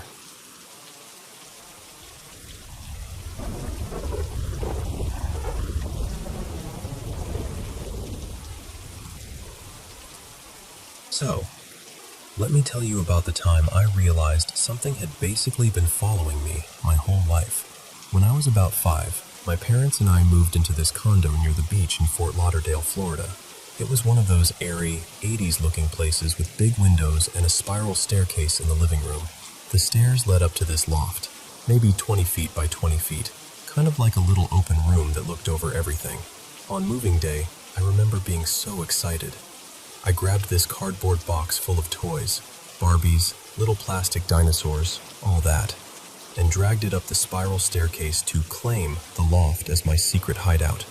The second I stepped off that last stair and onto the carpet up there, it was like walking into a refrigerator, just freezing. And not like, oh, the AC is on. It was a different kind of cold. My chest tightened, and out of nowhere I got this intense, urgent feeling. Leave. Now. I didn't see anything. Nothing moved. But my whole body just panicked. I dropped the box and ran back down the stairs as fast as I could, sobbing. After that, I never went back up there again. Not once. My parents thought I was just being a dramatic little kid. And at that age, I didn't even know what a ghost was. I just knew that space felt wrong. Fast forward to when I'm about 12. We're at dinner one night, and my parents randomly bring up that condo, just casually. And my mom goes, "Yeah, that place was weird. I'm like, what do you mean weird? That's when they finally tell me that the whole time we lived there, strange stuff was happening. Every night, almost exactly around 3 a.m., my mom swears it was always a little before 3, our cat would start this eerie, crying sort of meow. Not a normal feed me sound, more like something between a wail and a scream. Right after that, my parents would hear the sound of high heels walking across the living room floor. Clear as day. Click, click, click. They'd hear them go past the couch, around the coffee table, and right up to the hallway outside their bedroom. My mom thought it was just pipes or the neighbors at first, but it was carpet in there. No one should have sounded like that on carpet. It wasn't just them either. Guests who stayed over had their own stories. My grandma stayed with us once. She told my mom she heard someone walking around the living room late at night, and then, this is the part that freaks me out, she said she felt someone sit down on the edge of her bed. The mattress actually dipped. She thought it was my mom checking on her, until she realized my mom never came in. On one of our last nights in that condo, after months of this, my parents had kind of gotten used to it. You can get used to anything, I guess. They'd hear the heels, the cat, the random noises, and just roll over and go back to sleep. But this one night, they were in bed, half asleep, when suddenly the bathroom door in their room slammed open. Not just creaked, slammed. Hard enough that it hit the stopper. That was the moment it stopped being quirky old building and turned into, okay, we're not alone here. Not long after that, my parents divorced. My mom and I moved to a new house in the suburbs, one of those freshly built neighborhoods with tiny trees and identical houses. Everything was clean and bright and smelled like new paint. On the surface, it was the total opposite of that condo. For a while, it felt normal. Safe. When I was around 6, my dad would stay over some nights and tuck me in. He'd sit on the edge of my bed and wait until I fell asleep, then quietly sneak out and go back to the guest room. He said, "Just going to the bathroom," in this tired voice, and walked out of my room. Here's the weird part. There was a bathroom literally just down the hall from my bedroom, but instead of turning right toward it, I heard his footsteps going down the stairs. That didn't make sense to me, even as a kid. So, of course, I got curious and followed. I padded down the stairs and heard the faint sound of the front door closing. When I reached the bottom, I stopped by the door, confused. Off to my left was this short hallway that led to the downstairs bathroom, maybe 10 or 15 feet away. The bathroom door was open, and it was dark except for a soft glow from the kitchen light behind me. From where I was standing, I could see just inside the bathroom, part of the sink, and a reflection of a framed picture on the wall. I called out, "Dad?" And that's when I heard it. Click, click, click. The distinct sound of high heels walking toward me from that hallway. Now, keep in mind, my parents had never told me about the footsteps in the condo. I didn't know anything about that yet. So my brain didn't go, "Oh, ghost." It just went, something is wrong. Something is very, very wrong. Every instinct I had screamed, "Run!" I bolted up the stairs, completely losing it, sobbing so hard I could barely talk. My uncle was staying with us at the time. He heard me and came out of the guest room, asking what happened. When I finally managed to tell him I heard heels walking toward me by the bathroom, he got this look, this flash of real fear, before he caught himself. He knew about the old condo. I didn't know that yet. He knelt down and hugged me and said, Hey, it's okay. Ghosts can't go up the stairs." Later, I realized he just made that up to calm me down. But at the time, I clung to it like it was a rule of the universe. A few other strange things happened in that house, but spread out over the years. When I was about 7, I was playing downstairs while my family was in the kitchen. Our staircase was U-shaped, and one of the walls along it was covered in mirrors going all the way up. From the bottom, you could see the upper flight of stairs, part of the hallway, and the doors to the first couple of bedrooms reflected. My bedroom door was open, light on. I remember glancing up in the mirror and seeing my doorway, bright and empty. I turned back to whatever I was doing, probably playing with some toy on the rug, for maybe 15 seconds. When I looked up again, my room was dark. The door was still open, but the light was off. Everyone was still crowded around the kitchen island. Nobody had gone upstairs. I figured, okay, the bulb blew out. So I shrugged it off and went upstairs to check. I walked into my room, flipped the switch, and the light came right back on.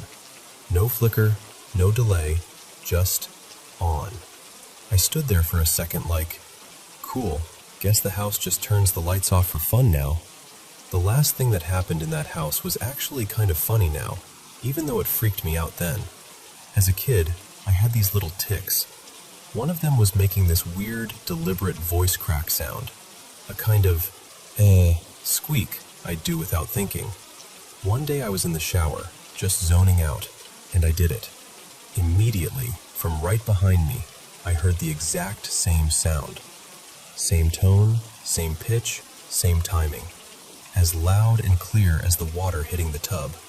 I whipped around, shampoo in my eyes, absolutely certain someone was in there with me. And of course, there was no one. By the time I hit 17, you'd think I'd be like, yeah, no thanks, I've had enough. But teenagers are stupidly brave and bored, so I went the opposite direction. I started actually looking for haunted places. Naturally, my friends and I decided that was the perfect place to hang out. One night, a big group of us went to explore. We squeezed through a gap in the fence, climbed in through a broken side door, and worked our way down to the basement area where the morgue was. There were rusty gurneys, busted tiles, graffiti everywhere. The whole place smelled like mold and old metal. Because there were so many of us, we felt invincible. Strength in numbers, you know? So we started doing that dumb horror movie thing, yelling into the dark.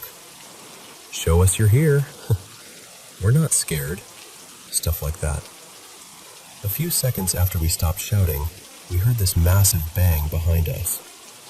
It sounded like someone dropped a steel door flat onto the floor, maybe 10 feet away.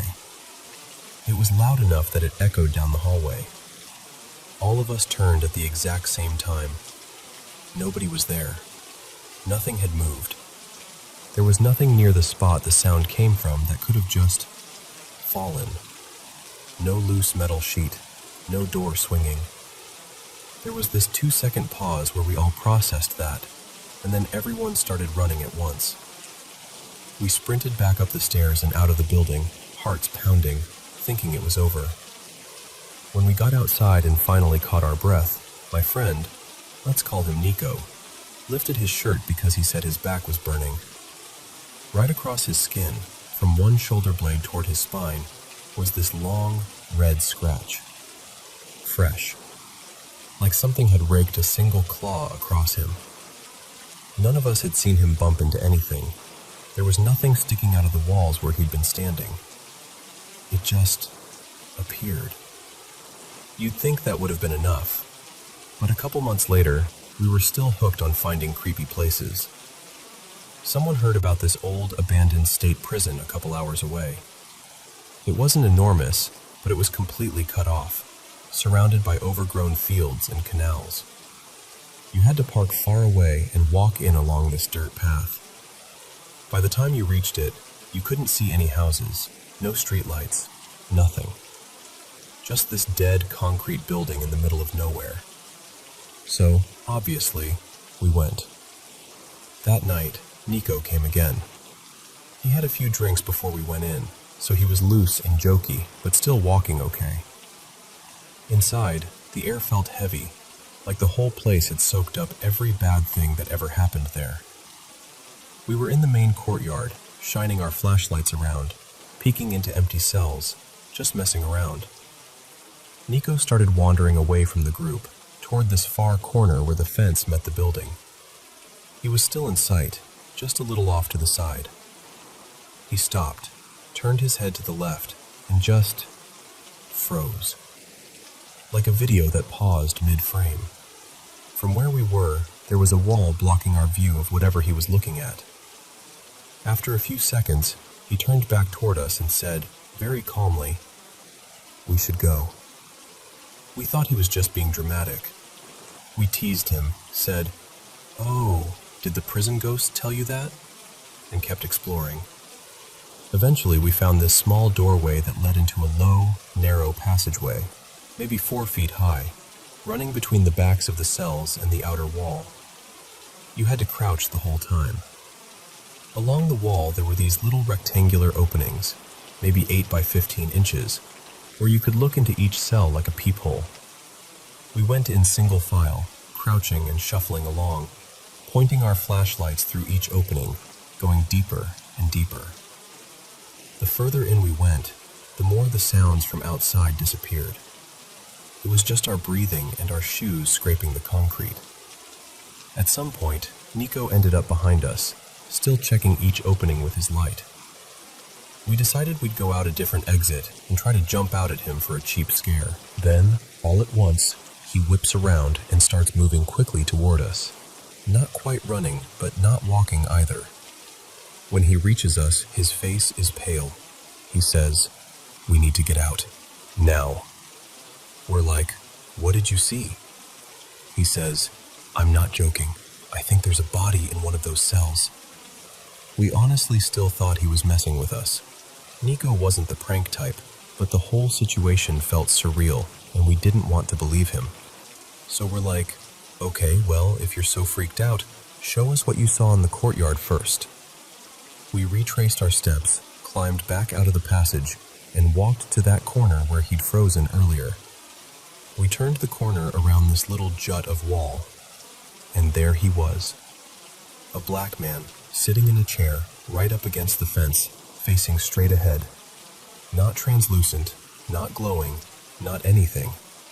He looked solid, real. Just a regular guy, arms resting on his legs, staring. The problem was, there was no car, no boat, no path that didn't involve a long walk through pitch dark nowhere. We hadn't seen a single sign of another person the entire time. We all stopped. The air felt thick. The man slowly turned his head, looked directly at us, and said, very softly, "Hi." That was it. No threat, no jump scare. Just, "Hi." We absolutely lost it, spun around and bolted. We didn't stop until we were halfway back down the dirt path. My legs were shaking so hard I could barely walk. On the walk back, Nico kept rubbing the side of his neck, saying it burned. We were like, "You probably got bit by a mosquito, chill." Then one of our friends shined his flashlight on Nico's neck and went, Dude, what is that?" Wrapped around his throat, like someone had grabbed him from behind, was this red, distinct mark. Not just a patch of irritated skin, a clear line all the way around. Like fingers had been there. None of us joked after that. The rest of the walk was quiet. So yeah, I still don't know what to believe. Hey everyone, welcome to Paranormal M. Thanks so much for tuning in. Don't forget to hit subscribe and turn on notifications so you don't miss any of the latest stories. I absolutely love reading your comments. They make me enjoy this job even more. I really love sharing paranormal stories from all around the world with you. Now, let me help you fall asleep a little easier. Let's get started, and don't forget to send me your own paranormal experiences. So, I don't tell this story very often. Even now, just thinking about it makes my stomach do that weird flip. It happened when I was in high school, a little over 10 years ago. I was maybe 16, 17. Back then, my favorite thing in the world was rearranging my room. Constantly. New paint, new layout, thrift store furniture. If I could drag it up the stairs by myself, it was fair game. My dad, well, my stepdad, Leo, worked in this old office building. The basement was basically a graveyard for stuff left behind by previous tenants. Boxes, broken chairs, random electronics, filing cabinets full of who knows what. He knew I loved old creepy junk, as he called it, so one weekend he said, "If you want to poke around down there, take whatever. They're going to clear it out anyway." So I go down into this basement. It's that kind of place where the air feels thick and dusty, and the lights flicker just enough to annoy you.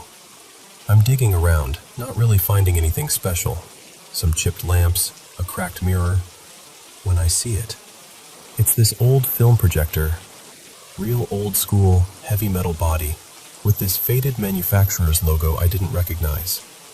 The plug was foreign, looked like something from Europe, and right next to it, a cardboard box just packed with film reels. There must have been at least 20 or 30 of them. The labels were written in this language I couldn't read, looked Eastern European, maybe Cyrillic, but I honestly had no idea. I didn't care what was on them. I just thought it would look cool in my room. That was it. Pure aesthetic. I took the projector and the whole box of reels home, hauled them up to my room, and set the projector on my dresser like this weird, artsy centerpiece. The reels I stacked on a shelf. I didn't even bother wiping the dust off. And that very first night, things started. I remember waking up in the middle of the night and realizing I couldn't move. At all. I'd never had sleep paralysis before, so I didn't even know that's what it was. I'm just lying there, frozen, heart pounding. And out of the corner of my eye, I see this faint light. The projector is on. Except it's not plugged in. It's pointed at my wall, and there's this silhouette. A tall, hooded figure, like a shadow being projected. But there's no film, no sound, nothing. Just that shape. I'm trying to scream, trying to move, and my body will not cooperate. Eventually, I manage to wrench myself awake fully, and when I sit up, everything's dark and still. The projector is off, just sitting there like it always was. I wrote it off as a nightmare. A really awful, super vivid nightmare. You know how you do that?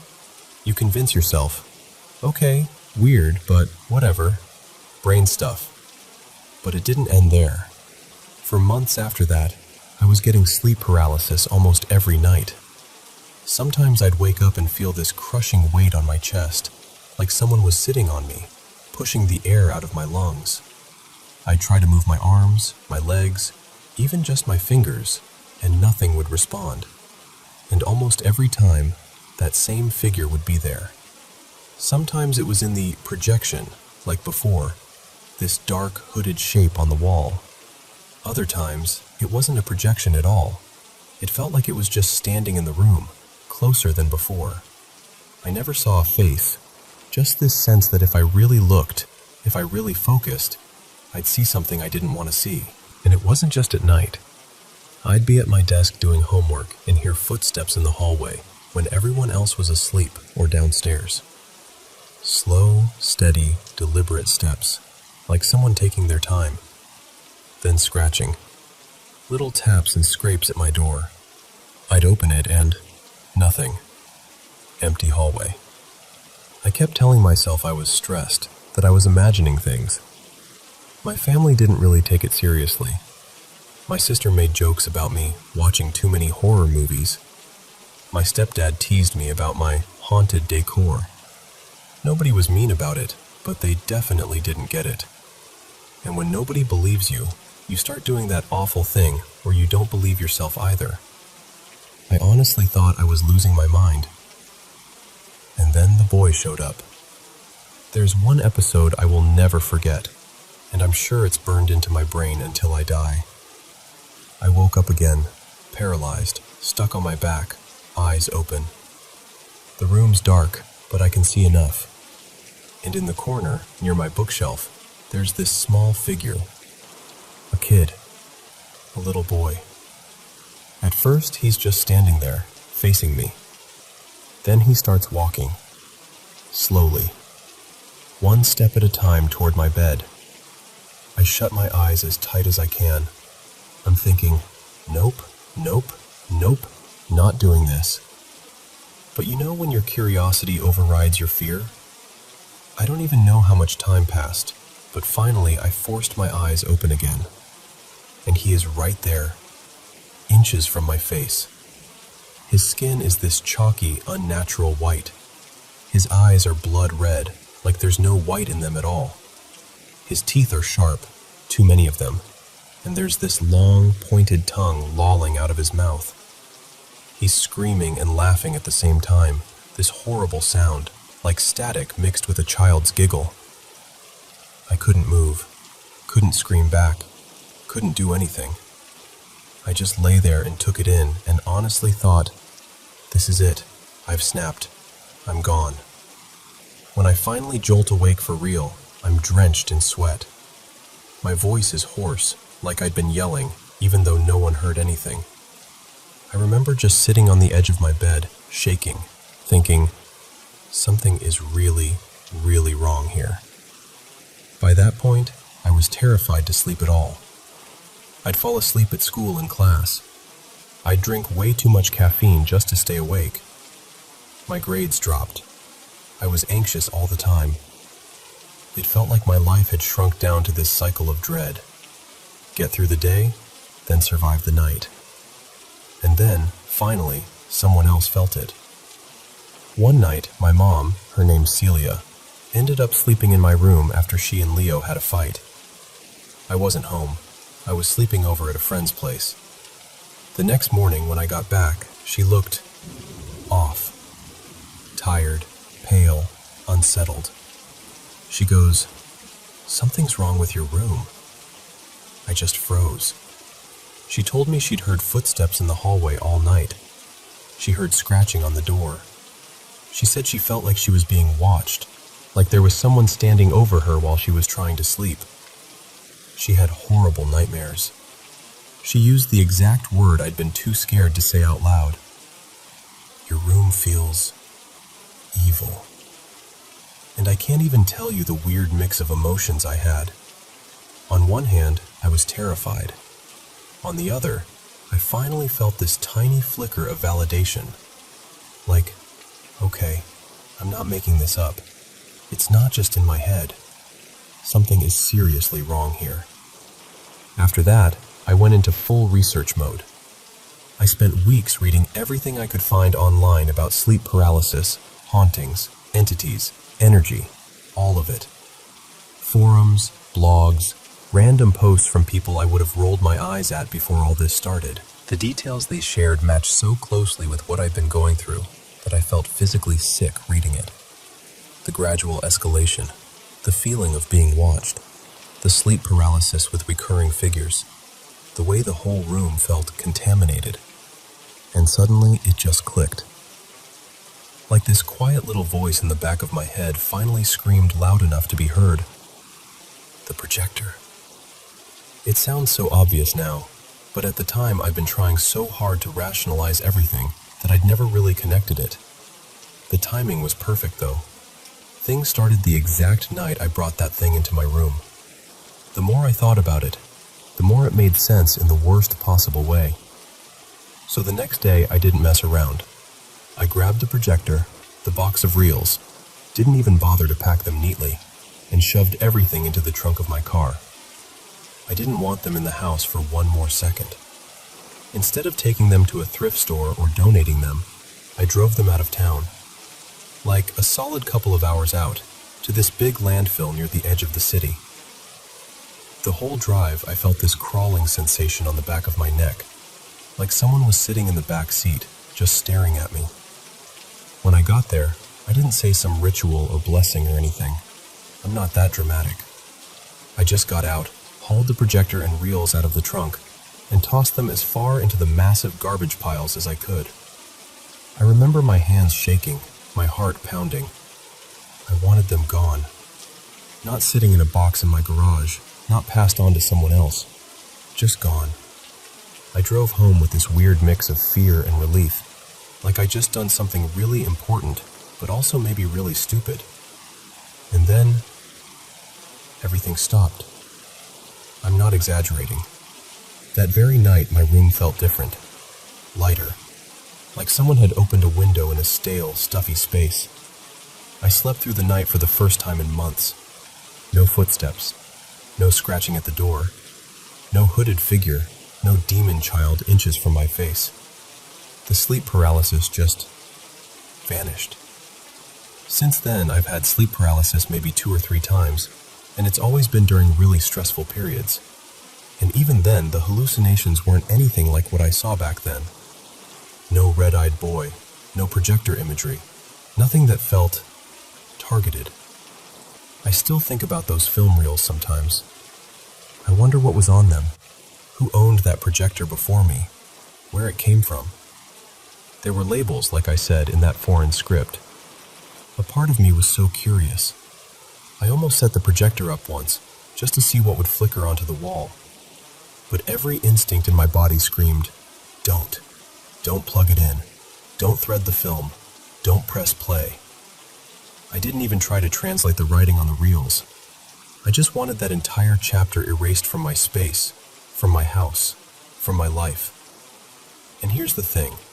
Before this, nothing particularly paranormal had ever happened to me. And since then, I've never experienced anything that intense again. The timing, the way it all lined up with that one object, it's really hard for me to dismiss as coincidence. So yeah, that's the story of the time I unknowingly brought home something that felt haunted, for lack of a better word, and how everything went to hell until I got rid of it. I still don't know exactly what it was. Was it just sleep paralysis and my brain making connections it wanted to make? Was there really something attached to that projector and those reels? I honestly don't know. But I do know this. My life went back to normal the moment that thing was out of my world. And I genuinely wonder, has anything like this ever happened to you? Like, have you ever brought an object into your home and felt the whole energy of the place shift in a bad way?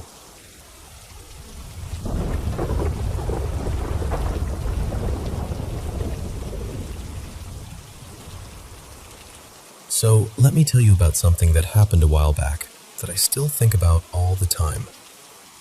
This was back in 2013. I had this friend from the racing scene. Let's call him Dylan. We knew each other through BMX racing. We were friendly, hung out at the track, but it's not like we were pouring our hearts out to each other or anything. We didn't really know much about each other's childhoods or families, and we didn't share a ton of mutual friends outside that racing bubble. One evening, completely out of nowhere, my phone rings. It's Dylan. We hadn't talked in months, so I'm already a little surprised. I pick up and he goes, "Okay, this is going to sound really weird, but just hear me out." He tells me he has this coworker, let's call her Julia. And Julia had come up to him at work and asked, "Hey, who is this girl you know?" Now, my first name isn't very common, so he kind of froze and said, I do know why?" Julia explains that there's this woman who keeps approaching her, insisting she has a message for a girl with my name, and that Dylan knows her. Over and over, same thing. She has a message, you know her. Then he tells me that this woman claims to be a medium, that spirits talk to her. He's half laughing, half nervous, like, look, she might be legit, she might be totally off her Rockefeller, I don't know. But Julia says she really wants you to come by so she can pass this message along. He's weirded out because he swears he's never mentioned me to Julia. Not once. No reason to. Different parts of his life. Now here's the thing. I actually do believe in spirits and mediums. My sister is a medium, though at that point we were kind of estranged, not in regular contact. So I'm listening to all this like, okay, this is strange, but not completely out of my belief system. I tell him, yeah, okay, I'll meet her. Let's see what this lady has to say. The next day after work, Dylan picks me up. Julia lives about 25 minutes away from where I was staying at the time. He tells me he's been to her place a couple times for small get-togethers, but they're not super close, just work friends. We get there, and Julia seems totally normal. You know what I mean? She's married, has a couple of kids, maybe mid-40s. The house is cozy. There are toys shoved under the couch, family photos on the wall. Just very regular, grounded energy. Not what you'd picture if you were expecting some kind of spooky movie scene. We do a little small talk in the kitchen, then she leads us into the living room. I sit down on the couch. Dylan sits off to the side, and I'm like, okay, so what's this all about? What does this lady want to tell me, and who is she? Julia takes a breath and starts explaining. She says there's this woman who's been coming to her, spiritually, not physically. And she keeps insisting Julia finds a girl with my name. Julia says this woman never had biological children of her own, but she helped raise a lot of kids and loved them like they were hers. And immediately, in my head, I go, oh my God, this sounds like my old daycare lady. Let's call her Maggie. Maggie helped raise me. I was in her care until I was about 10 years old. She watched a bunch of kids from the neighborhood, and she treated us like family. She was loud and warm and stubborn in the best way. I adored her. We stayed close even after I grew up. She ended up passing away from cancer a few years before this whole thing happened. I had actually visited her in hospice the day before she died. I ask, "Can you tell me what this woman looks like?" Julia pauses, kind of squints like she's focusing, and then says, "She's a bigger woman, and she has one green eye and one brown eye." And my brain just slams on the brakes, because Maggie had one green eye and one brown eye. That is such a specific, bizarre detail. It's not like saying she has brown hair and glasses. Heterochromia like that is rare, and for her to land on that with the right combination just floored me. Inside, I'm screaming, "That's Maggie. There's no way she just guessed that." But on the outside, I'm trying to stay neutral, just letting her talk. Julia goes on with more details. The way this woman laughs, how she's very protective, how she kind of collects kids emotionally and keeps track of them, how she hated being in hospitals and felt trapped there. Little things. And it's all lining up with Maggie so perfectly that I'm honestly a little freaked out. So finally I ask, "Do you know her name?" Julia gets quiet for a second, looks off like she's listening to something, and then she says, "Her name is Lorraine." And immediately I'm like, okay, you lost me. Because I'm thinking, nope, her name was Maggie. Definitely not Lorraine. So there's this little crash in my chest, like, maybe this is where it falls apart. Maybe the eye thing was a wild coincidence. Still, I let Julia keep going. She tells me the message from this woman, Lorraine. It sounds kind of like what you'd expect. She wants me to know that she's okay, that she's happy, that she's around me a lot because I was very special to her. Julia says that if I feel like someone's with me, or I hear odd sounds when I'm alone, I shouldn't be scared. It's probably her checking in. We talk a bit more, nothing too dramatic. Eventually Dylan and I leave, and I go home. But my mind will not let this go. All night, and honestly the entire next day, I'm replaying every detail. The way Julia described her, the personality, the protectiveness, the eye colors. It all feels so spot on for Maggie that I can't just shrug it off. The only thing that doesn't fit is the name. Lorraine. It bugs me enough that I finally call my mom. I tell her the whole story, from Dylan's weird call, to going to Julia's house, to the description of this woman, to the eyes, all of it. And then I say, the only thing is, she told me the woman's name is Lorraine, and that's where it doesn't match. Because, you know, Maggie. And my mom just goes really, really quiet. Then she says, "You didn't know this, but Maggie's real first name was Lorraine. Margaret was her middle name. She just always went by Maggie because she liked it better." I remember just sitting there, holding the phone, staring at nothing. My whole body got that cold, buzzy feeling, because there was no way Julia could have known that. I didn't know that. I had never in my life heard anyone call Maggie Lorraine. In that moment, it felt like everything just clicked into place. The eyes, the way she was described, the love, the name. It was like Maggie had found a way to cut through all the noise just to say, one more time, "Hey, kiddo, I'm still here." And ever since then, whenever I hear some little unexplained sound in my apartment, or feel that sort of gentle, someone's here energy when I know the room is empty, I'll just smile and say out loud, almost casually, "Hi, Maggie. I know that's you."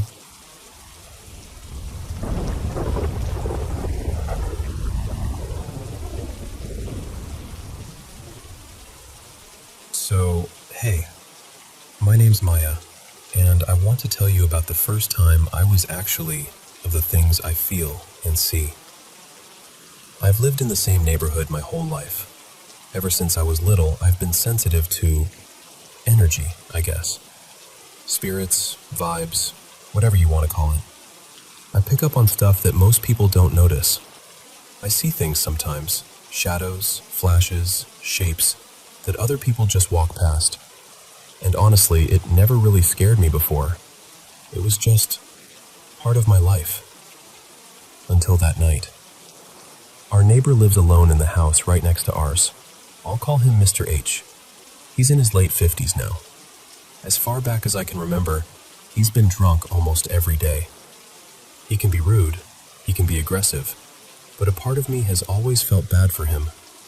His wife left him years ago, when he was still pretty young, and his daughter moved out the moment she turned 18. He's pretty much been alone ever since. He doesn't get visitors. He doesn't do much. He just drinks and stays inside. And his house has always felt heavy, like the air around it is thicker than everywhere else on the street. When I was growing up, I'd sometimes see these little black shapes around his yard and near his windows. They'd move fast, like shadows that had slipped out of place. They were too solid to be just tricks of the light, but not solid enough to be normal. I'd blink, and they'd be gone. I didn't say much about it because I've always seen things. I just figured it was more of the same. Spirits passing through or attached to him somehow. But after that night, I don't think those were spirits at all. I think they were something else. This all happened on a weeknight. My family and I were about to leave for a church activity, kind of a youth group thing. It was just starting to get dark outside. Right before we got into the car, we suddenly heard this horrible noise. It was his truck alarm, blaring over and over again. At first, we just kind of rolled our eyes. We figured he'd hit the button by accident or stumbled into it while he was drunk. He didn't come outside to turn it off, and that wasn't surprising. But later, my younger brother Eli told us that right before we left, he thought he heard something. He said he heard Mr. H say, "Help." Not yelled, just this low, mumbled help, like it barely made it out of his mouth. Eli thought he was just imagining it, or that our neighbor was just drunk talking to himself again, so he didn't say anything in the moment. Now, looking back, that detail eats at me. We left for church anyway. The whole thing lasted maybe an hour and a half. When we came back, it was fully dark outside, and his truck alarm was still going off. That's the first thing that felt wrong. Our street is usually really quiet at night, but that night, it didn't just feel quiet, it felt emptied. Like even the usual night sounds were avoiding that side of the street. My mom parked the car, turned the engine off, and just sat there for a second, listening. Then she looked at us, me, Eli, and my sister Jenna, and said, "Maybe we should go check on him, just in case he fell or something." So we agreed. We all grabbed our phones and turned the flashlights on. As we started walking toward his house, it felt off. You know that feeling when your stomach drops before anything actually happens? It was like that, but spread through my whole chest. The only sound was the alarm. No crickets, no cars passing by, just this shrieking, repetitive wail and our footsteps on the pavement. Eli walked ahead of us, aiming his flashlight at the truck. He suddenly stopped and said, "There's something in there." We all slowed down, and then we heard it. From the direction of the truck, or maybe from behind it, in the shadows near the side of the house, came this deep, rough growl. It wasn't loud, but it was thick.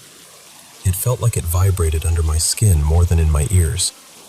It didn't sound like a dog. It didn't sound like a coyote. I've heard plenty of those. It didn't sound like a person trying to growl either. It sounded like something that wasn't supposed to exist. The second that sound hit me, my ears started ringing so hard it almost hurt. My chest tightened, like someone had wrapped a band around it. I felt this wave of darkness, heavy, choking darkness, roll over me. I actually felt nauseous, and everything around his house started to look tinted. The best way I can describe it is like there was a reddish haze around it. Not bright, more like an aura, or like I was seeing the air itself glowing at the edges of my vision. I know how that sounds, but that's what I saw.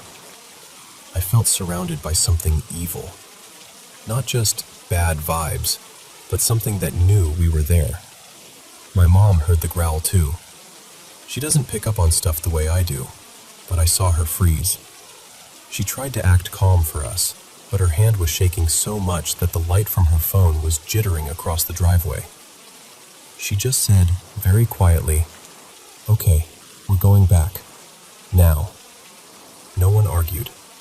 We turned around, walked, almost ran back to our house, and shut the door. I could barely talk. I couldn't even really explain what I felt. I just knew that sound was not from this world. I live near open land. I've heard coyotes yipping, dogs fighting, cats screaming, goats, owls, so many weird animal sounds. This wasn't any of those. This was something else.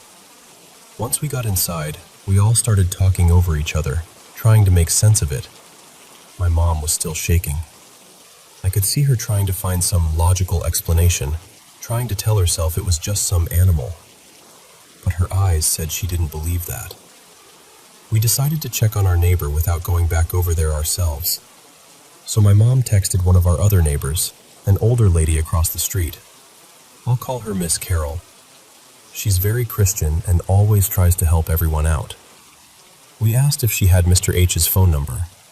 She didn't, but she immediately said, "I'll go over there and check on him." We told her no. We said, "Please don't go over there. Something's not right. Maybe we should just call the police to do a welfare check." She hesitated, but she could hear how serious we were. She agreed and said she'd phone the police. A little while later, we stepped outside to wait and watch for them. While we were standing there, I started talking to Miss Carol more about it. I kind of nervously said, "His house always feels weird to me." She looked at me for a second and then said, "You feel things too, don't you?" I remember just staring at her. She told me that ever since she was a kid, she's been able to sense things, exactly the way I do. She said she's always felt something dark about his house, that every time she walks past it, it feels cold, like the warmth gets sucked out of her. Hearing her say that made my stomach drop. It was like confirmation that I wasn't just being dramatic or imagining things. Soon, the police arrived. We stood in our yard, not too close, just watching. They went up to his door. After a minute, Mr. H came outside. He looked confused and kind of dazed, not super wasted, but not totally clear either. They talked to him for a bit. I couldn't hear what they were saying. Eventually, he told them he had accidentally set off his truck alarm and forgot to turn it off. But as he turned to go back up the steps to his porch, he suddenly fell. He wasn't badly hurt, but it was enough for them to stay longer, ask more questions, make sure he was okay. To a random person, it probably just looked like an old guy who'd been drinking and took a clumsy fall. But to me, with everything that had just happened, Eli hearing help, the alarm, the growl, that red haze, it felt like too much of a coincidence. Later that night, after the police left and the street went quiet again, I just sat on my bed, replaying everything. I couldn't sleep. Every time I closed my eyes, I heard that growl again. I felt that tightness in my chest again. I've been scared before, sure, but this was different. This was a deep, bone-level fear that came from knowing something was there. Something bad. I don't know what it was. Maybe some people would say it was just an animal, or the wind, or our imaginations. But I know what I heard. I know what I felt. I know what I saw around that house. Part of me thinks it was something like a skinwalker. Part of me thinks it was something demonic. I don't expect everyone to believe in those things, but I do. Because when that thing growled, it felt like it saw me, like it knew I could feel it. Since that night, walking past that house feels completely different. The heaviness is worse. Sometimes I swear the air gets colder just crossing in front of his yard. I don't look at his windows anymore if I can help it. I don't know exactly what's in that house. I don't know why it finally showed itself that night after being quiet for so long. But I know something dark is attached to that place, to that man, or both. And if there's anything I want you to take from this, it's this. If you ever feel that kind of wrongness, deep in your gut, trust it. Don't brush it off because you're afraid of sounding crazy. Don't talk yourself out of it to make other people comfortable. Call someone. Get help. Step away. Because there are things in this world that we don't understand. And once you hear something like that, once you feel it, you don't ever forget.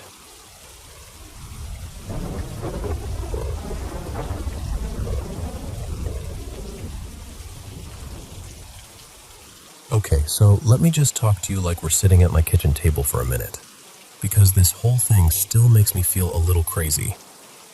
My name's Karen, and my husband Mark and I are in our late 40s. Our son Eli is 22. This involves all three of us. We've lived in the same small town in Ohio since 1998, and we've used the same exact bank the whole time. Riverside Credit Union. You know the kind. Little brick building, one inside office, a couple of drive-through lanes. Every Friday, like clockwork, we hit the drive-through ATM on our way back home. And when you pull out from the drive-through, you turn right to get back to our house. We've done this for decades. Now let me describe my husband for a second because it matters. Mark is an engineer, writes software, absolutely loves spreadsheets, charts, graphs. If it's got data, he's happy. He is not a signs and wonders kind of person. He doesn't talk about vibes or gut feelings or any of that. He's very no-nonsense, very logical, and honestly, he would never bring up something weird unless it really bothered him. So a few months ago, he comes home from the bank, and I can tell by his face something's off. He says very carefully, like he's testing each word before it leaves his mouth, "You know Riverside Credit Union? Something strange just happened there, and I can't explain it." I'm thinking, okay, did the ATM eat his card? Did someone yell at him? What? He goes, "There's this giant tree at the edge of the parking lot now. Like a huge tree. So big I don't ever remember seeing it before.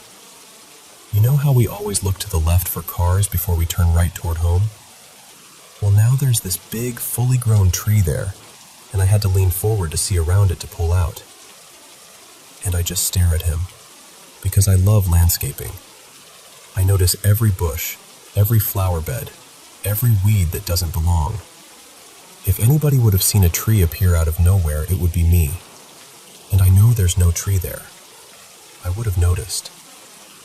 We go there every week because we still use a cash envelope system for our budget. Every Friday, same routine. We pull up to the ATM, get our cash for groceries and gas, and head home. We are creatures of habit. So now we're both standing there in the kitchen, going back and forth, trying to reason this out. Maybe they redid the landscaping. Maybe they brought in a big mature tree with a truck and planted it recently. But Mark says, "No, that's the thing. Nothing else looks new. No fresh mulch, no new plants. Everything looks old and settled. Just this tree." He's looking genuinely rattled. Like, is something wrong with my brain rattled? He actually mentions that. He's worried about early dementia or something. And I'm thinking, oh great, now I'm scared for him and confused about a phantom tree. So we decide, okay, we're not going to sit here and obsess about it. We'll just go look. We get in the car and drive over to the bank. And I'm telling you, the second we pull into that lot, I get this weird feeling in my chest. Like I'm walking into a place I know too well, and something is off, but I can't name it yet. We pull through the ATM lane like we always do. He gets his cash, we loop back around, and there it is. A big, mature maple tree, right on the left side as you're trying to pull out. Old enough that the trunk is thick and the branches are way up high, like it's been there for years. It's placed in exactly the spot where, if you're the driver, you have to lean forward and look around it to check for oncoming cars. Mark and I just sit there in the car in silence for a second. Both of us leaning forward, looking around this tree like, have we always done this? And we both know the answer. No, we have never had to lean like that. Not once in all these years. And I can feel this kind of, creeping uneasiness. Like, what do you do when your memory and your eyes are disagreeing? Part of me wants to march right into the bank and ask, hey, when did you guys put that tree in? But another part of me thinks, they're going to look at us like we're nuts. What if they say, oh, that tree's been there since 2010? Then what? Now it's not just the tree that's the problem, it's our sanity. So we don't ask. We drive home. But it bothers us enough that we decide to bring our son into it.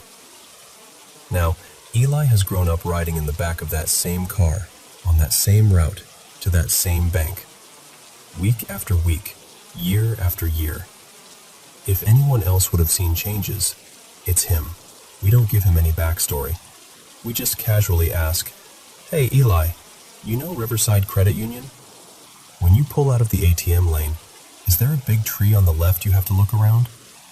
He answers instantly. No hesitation. No, there's no tree there. It's open. You can see the road. And Mark and I just look at each other. So then we tell him the whole thing. The way Mark saw the tree, how we drove over and confirmed it, how it looks like it's always been there. Eli laughs like, okay, now I have to see this for myself. So we all pile into the car. Now it's this weird little family field trip to stare at a tree. We get to the bank. Same drive-through, same loop around. And we all see it at once. The tree. This big, settled, not new tree, sitting there like it's part of the original design. Eli goes quiet. And then he says, very slowly, I don't remember this at all. He leans forward in the passenger seat the same way Mark does when he's driving, testing the angle, like he's trying to trigger a memory.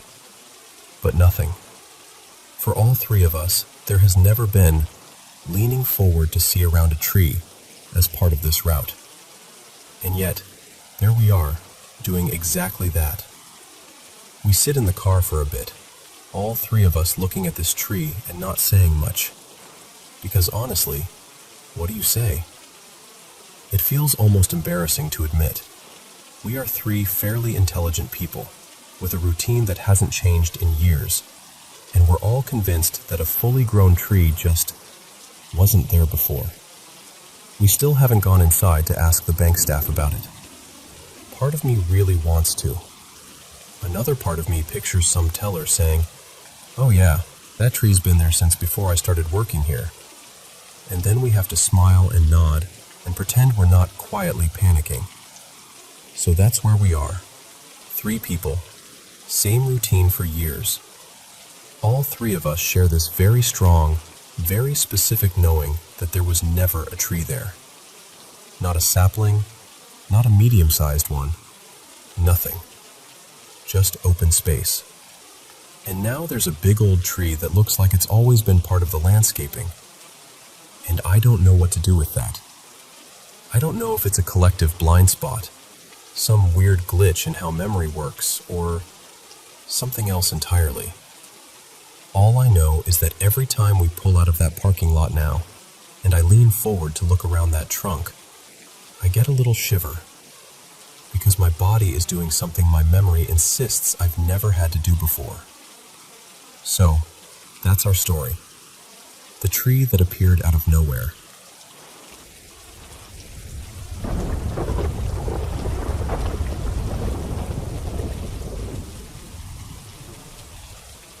So, I wanted to tell you about this because it's been sitting with me all day, and honestly, I don't really know what to make of it. When I was a kid, we used to spend long weekends at my grandparents' house. It was one of those old family homes where the doors were always open and relatives just came and went. My dad's cousins were always around back then. There were so many of them that I could barely keep track.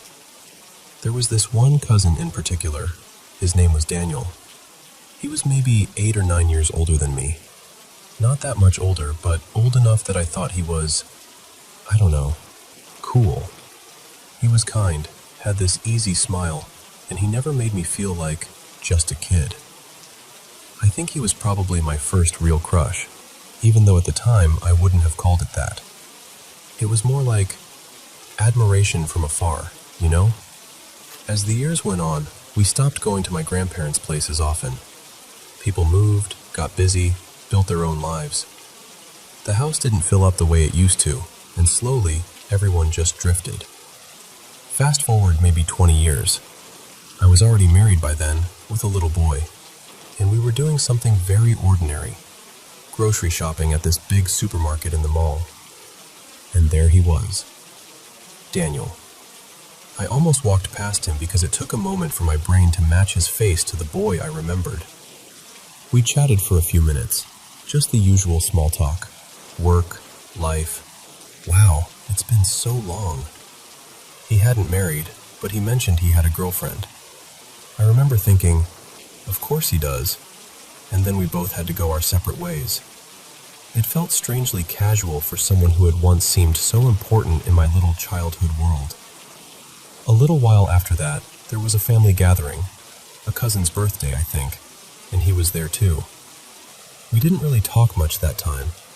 I was busy keeping an eye on my son, and my husband, Marco, was chatting with my uncles. Daniel and I just exchanged a few smiles across the room. That was it. Nothing dramatic, nothing romantic, just life happening around us. Then the pandemic came. That's when everything changed. Daniel got sick. First it was just COVID, and then suddenly it wasn't just anything. He ended up in the hospital, in the ICU, and because of all the restrictions, no one from the family was allowed to really be with him. We got updates through messages and calls, and then one day the update was that he was gone. I remember feeling sad, of course, but also guilty for not having known him better as an adult. He was part of my childhood, and then he just became one of those relatives you think you'll see one of these days at another event. And then there are no more events. For a long time, that was it. Just a quiet sadness in the background. Then, sometime early in 2024, I can't remember the exact month, I started dreaming about him. What's strange is that I never dreamt about him when he was alive. Not once. But suddenly, there he was in my dreams, as if it was totally normal. In one of the first dreams, he was standing a little distance away from me, in this place that looked like a bus terminal, or maybe an old train station.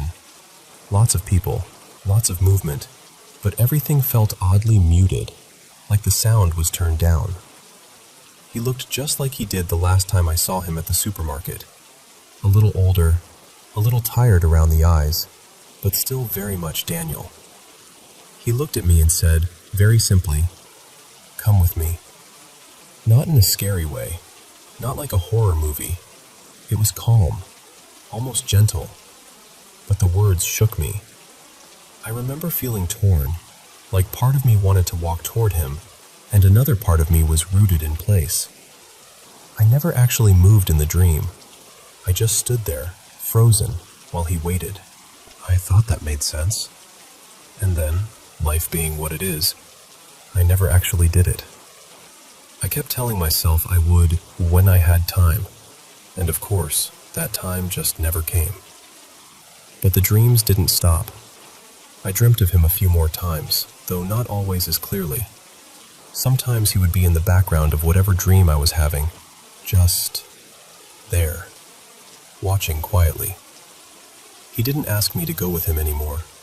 No words, just his presence, like he was sitting at the edge of the scene, waiting for something. And then there was last night.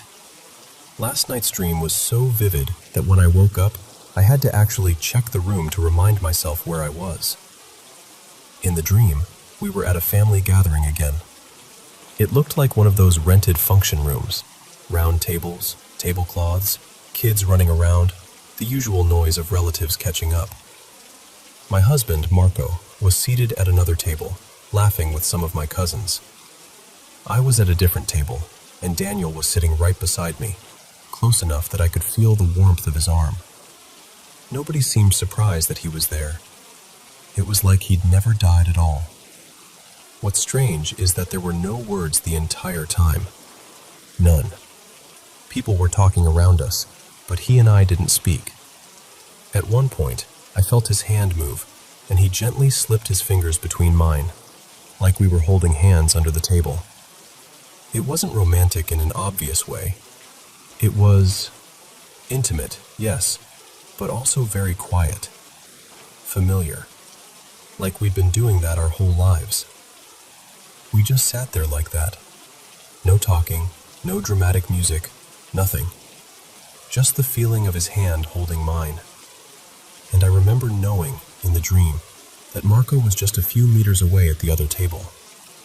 That made it feel even stranger, like I was doing something wrong, and yet, at the same time, it didn't feel wrong. It just felt inevitable. Eventually, the gathering started winding down, and it was time to go home. I let go of his hand and got up to leave with my husband. As we were walking toward the exit, I heard a woman behind me say something about Daniel. Something like, "It's still so sad what happened to him." And in that moment, inside the dream, I suddenly remembered. Oh, he's dead. It was like two realities colliding. The version where he was alive, sitting beside me, holding my hand, and the version where he wasn't here anymore at all. And then I woke up. All morning, I kept thinking about it. I don't know why I dream of him every now and then. I'm not secretly in love with him. I have my own life, my own family.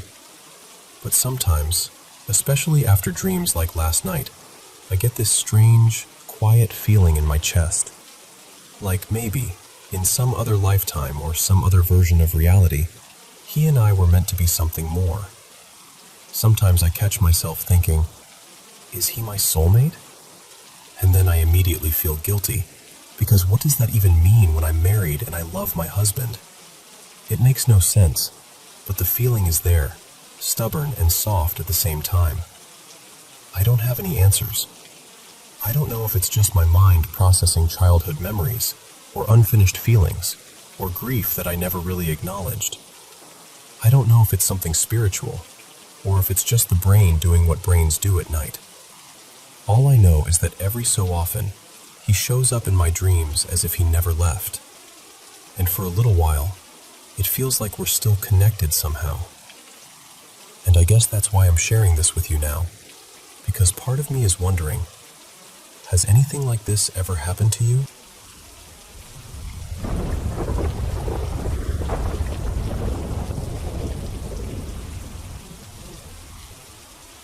Okay, so let me just start from the beginning. I moved into this house at the start of September, and ever since then, little things have been happening that I can't quite explain. It's me, my husband Daniel, and our two dogs.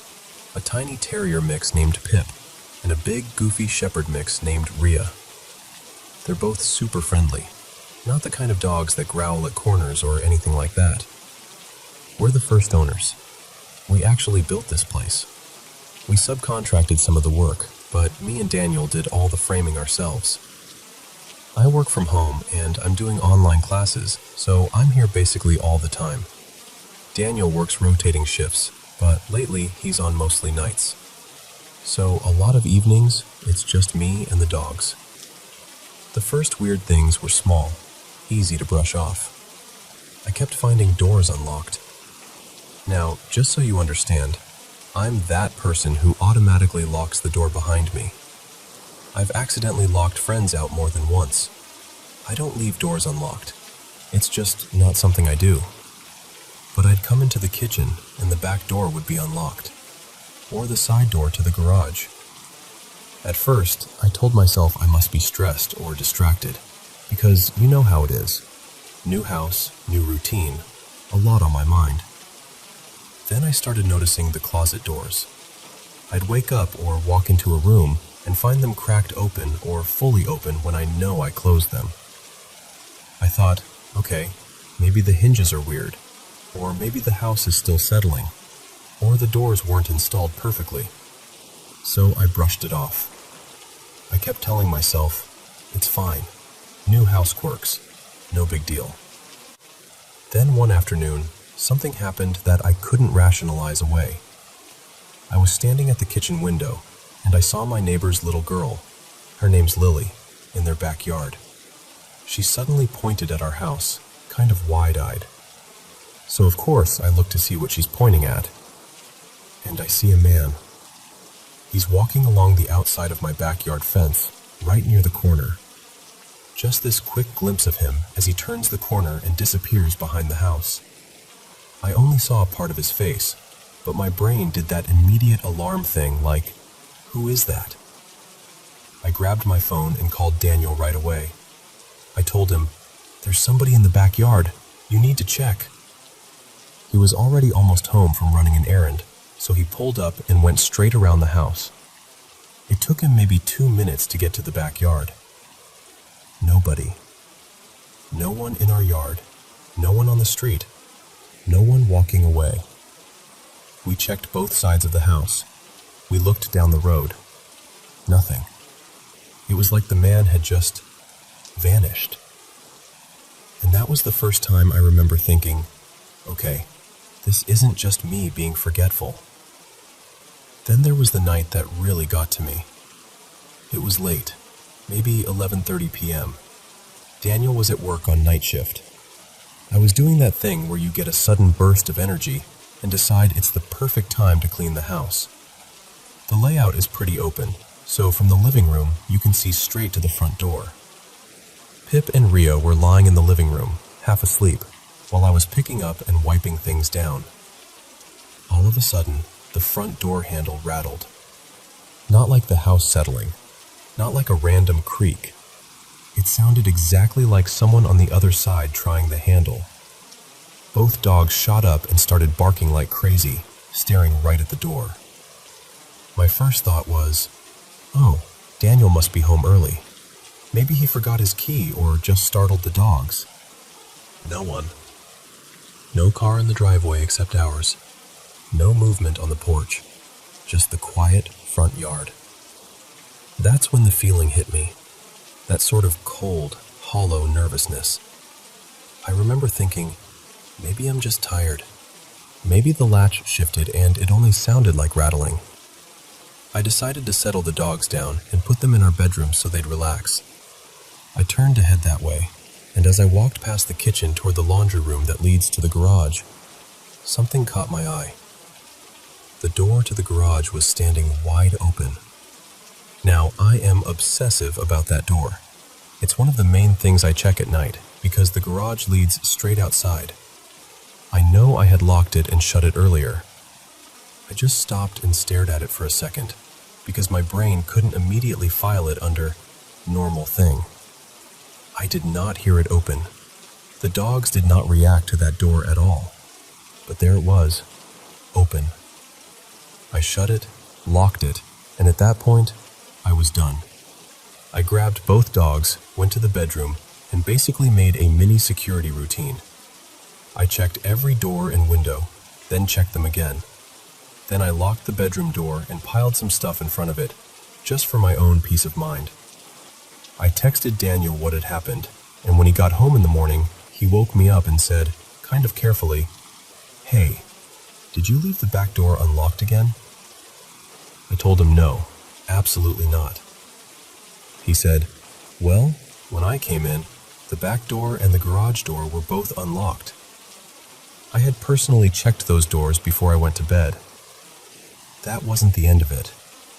A little while later, we left the house for a bit, just a quick trip out, not long enough to kennel the dogs.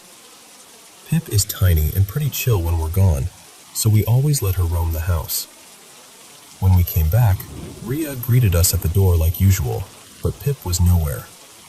We called her. Nothing. We finally heard this little scratch whine from one of the spare Endeavors. The door was shut. We opened it, and there she was, looking totally confused but not scared, like she'd just been waiting for us. We don't shut that door. There's no reason to. And Pip can't pull a door shut behind her. She's too small. That same week, there was another incident. I'd let both dogs out into the backyard and gone back to the kitchen to rinse some dishes. A few minutes later, I heard their tags jingling behind me. I turned around and they were just trotting into the kitchen from the hallway, tails wagging. They had somehow gotten back inside. When I went to check, the sliding door to the yard was closed, latched. It's a little heavy. You really have to pull it. The only explanation I could come up with was that I must have absent-mindedly let them in and forgotten, but that doesn't line up with what I was doing in that moment. I was at the SIG the whole time. And then there's that same door to the garage. One afternoon, I was literally standing in the kitchen, scrolling on my phone, both dogs lying on the floor. I looked up, and the door to the laundry room that leads to the garage, which had been closed, was now open. It was in my line of sight. I never saw or heard it move. I know how it sounds. Believe me, I've run through every logical explanation I can. Just to clear up some of the obvious questions people ask, there is no one living in the house with us. I am as sure of that as a person can be. The attic access can't be opened and closed easily from inside the attic. You need a ladder and someone outside to do it. So that whole person living in the attic theory doesn't fit here. I also installed all the door locks myself. I know exactly how many keys came with each lock. We did have a key in a lockbox for subcontractors, but that key has never gone missing. It stays in the box unless someone is using it, and it doesn't leave the property. Part of the reason I'm so particular about security is because, when I was in college, I was stalked by a classmate. Let's call him Evan. He got caught more than once hiding outside buildings, watching me, and looking through my apartment windows. It only stopped when the school got involved and campus security stepped in. So when we chose to build this house, I picked the layout specifically so there'd be no easy hiding places and clear visibility around the exterior. This house was supposed to feel safe. So, that's where I'm at. Doors unlocking themselves. A man in the backyard who disappears in under 2 minutes. Handles rattling when no one's there. The dogs ending up in rooms they couldn't have shut themselves in, or somehow appearing inside when I'm sure I left them out. I'm not jumping straight to ghosts or anything like that, but I also don't have a neat explanation. I've decided I'm going to change out all the locks and put in a proper camera system. Front door, back door, garage, maybe even some inside, just pointed at the main entrances. If it's some kind of wiring issue or a problem with the doors, I'll see it. If it's someone, I'll see that too. Until then, I keep doing the same thing every night, walking the house, checking every door, every window, and trying to convince myself that I'm overreacting.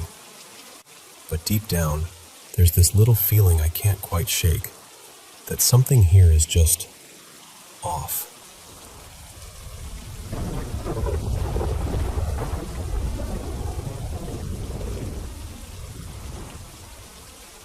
So, this all started a long time ago. I couldn't tell you the exact year, but I know I was a kid, maybe 9 years old. It was during that phase where I'd sometimes share a mattress with my older brother Leo on especially cold nights. Our house wasn't great with electricity. We only had one small space heater, and if you plugged in too many things at once, the power in that room would just cut out. So most of the time, we just bundled up together under a bunch of blankets and called it good. Anyway, this one night, I'm sleeping like usual. Nothing weird, no nightmare, no loud noise. And then I just wake up. My eyes open and I'm staring at the ceiling. I remember thinking how strange it was because I've always been the type to sleep through anything unless I really had to use the bathroom, and I didn't. I'm lying there, half awake, trying to drift back off when I hear something.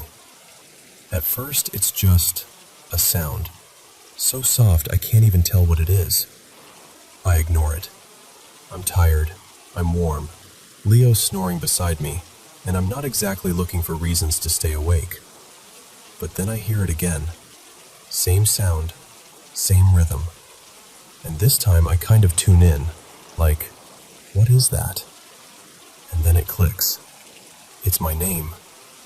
Very faint, like someone's trying not to be heard, but still clear enough that my brain goes, oh, that's definitely me they're calling. At first, I assume it's Leo messing with me. The voice does sound a little more feminine, but in my half-asleep logic, I decide he's just whispering weird to freak me out. The bedroom door is slightly open, and my parents always left the hallway light on back then so we wouldn't get scared of the dark. Because of that light, I can see Leo's face pretty clearly. So I turn my head toward him and just wait. And then I hear my name again, but his mouth doesn't move. He's completely still, breathing slow, dead asleep. That's when the fear really hits me. You know that cold feeling that crawls up your spine? It was like that. The voice wasn't loud, but it was too distinct, too intentional for me to write it off as the wind, or the TV in the living room, or anything normal like that. Someone was calling me, softly, patiently. And suddenly the idea of stepping off that mattress felt impossible. It wasn't even a real bed, just a mattress on the floor, no space underneath, nothing to hide in. Logically, there was nothing to be scared of, but I was completely frozen. I kept thinking, there's someone in the hallway, or just outside the door, and if I get up, something bad is going to happen. And that thought, it just rooted me there. Instead of getting up, I scooted closer to Leo until my back was pressed against his. I remember trying to take comfort in his warmth, in his breathing. Like if something came into the room, it would have to get through him first. But I couldn't sleep. Every time I almost relaxed, I'd hear it again. My name, whispered, over and over. Eventually, I started to cry. Not loud sobbing, more like this quiet, shaky, kid trying not to make noise kind of crying. I wasn't religious, not really. We'd say quick prayers sometimes, but I never remembered them word for word. That night, though, out of nowhere, I remembered the Our Father prayer perfectly, every line. So I started saying it, over and over, whispering it into my pillow while tears soaked the pillowcase. I was begging for it to stop, begging for morning to come. I just kept praying and listening to that hallway and refusing, absolutely refusing, to step off the mattress. But after that, I spent a lot more nights in Leo's bed over the years. I never heard that voice again. Not like that. No one whispering my name from the hallway. No mysterious calling. Just normal nights. Until we both got older and eventually moved into our own rooms. Fast forward to now. I'm an adult. I moved back into my parents' house recently to sort some things out in my life. Money, work, just everything.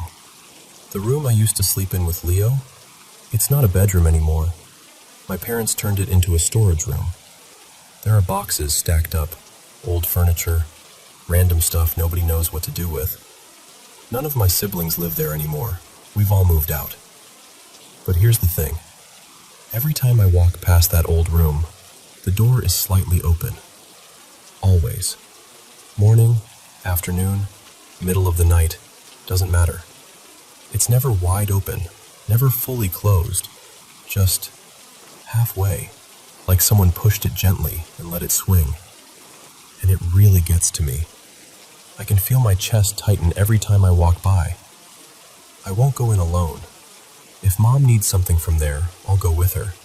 But I will not walk into that room by myself. It sounds ridiculous even as I say it, but that's where I'm at. I've tried closing the door. A lot. I'll pull it shut when I pass by in the afternoon. I'll make a point of it. I'll think, there, done. It's closed. But the next time I walk past, even just an hour later, it's open again. Same small gap, same angle. Now, I'm not ignoring the obvious explanations. My parents go in and out of that room all the time. They might just not close it all the way. They have a dog now too, Luna, and she likes nudging doors open with her nose. And the door itself is kind of broken. The latch doesn't really catch anymore, so if you push it, it just swings. Logically, I know all that. But emotionally, it still bothers me. Because every time I see that door slightly open, my brain doesn't think dog, or draft, or dad looking for something in a box. It jumps straight back to that night. Me lying on a mattress with my brother, the hallway light spilling in, someone whispering my name from outside the door, and me too scared to put my feet on the floor. And I start to wonder, is it just a memory my mind is obsessed with? Is it just anxiety attaching itself to something familiar? Or is there something more to it? Something I can't explain? I honestly don't know. What I do know is that the longer I'm back here, walking past that same doorway, seeing that same little crack of darkness or light between the frame and the door, the more unbalanced I feel about it. Like this one night from my childhood has stretched itself out into the present and refuses to stay where it belongs, in the past. Maybe there's a perfectly normal explanation. Maybe it's just my parents, or Luna, or a crooked door that won't stay shut.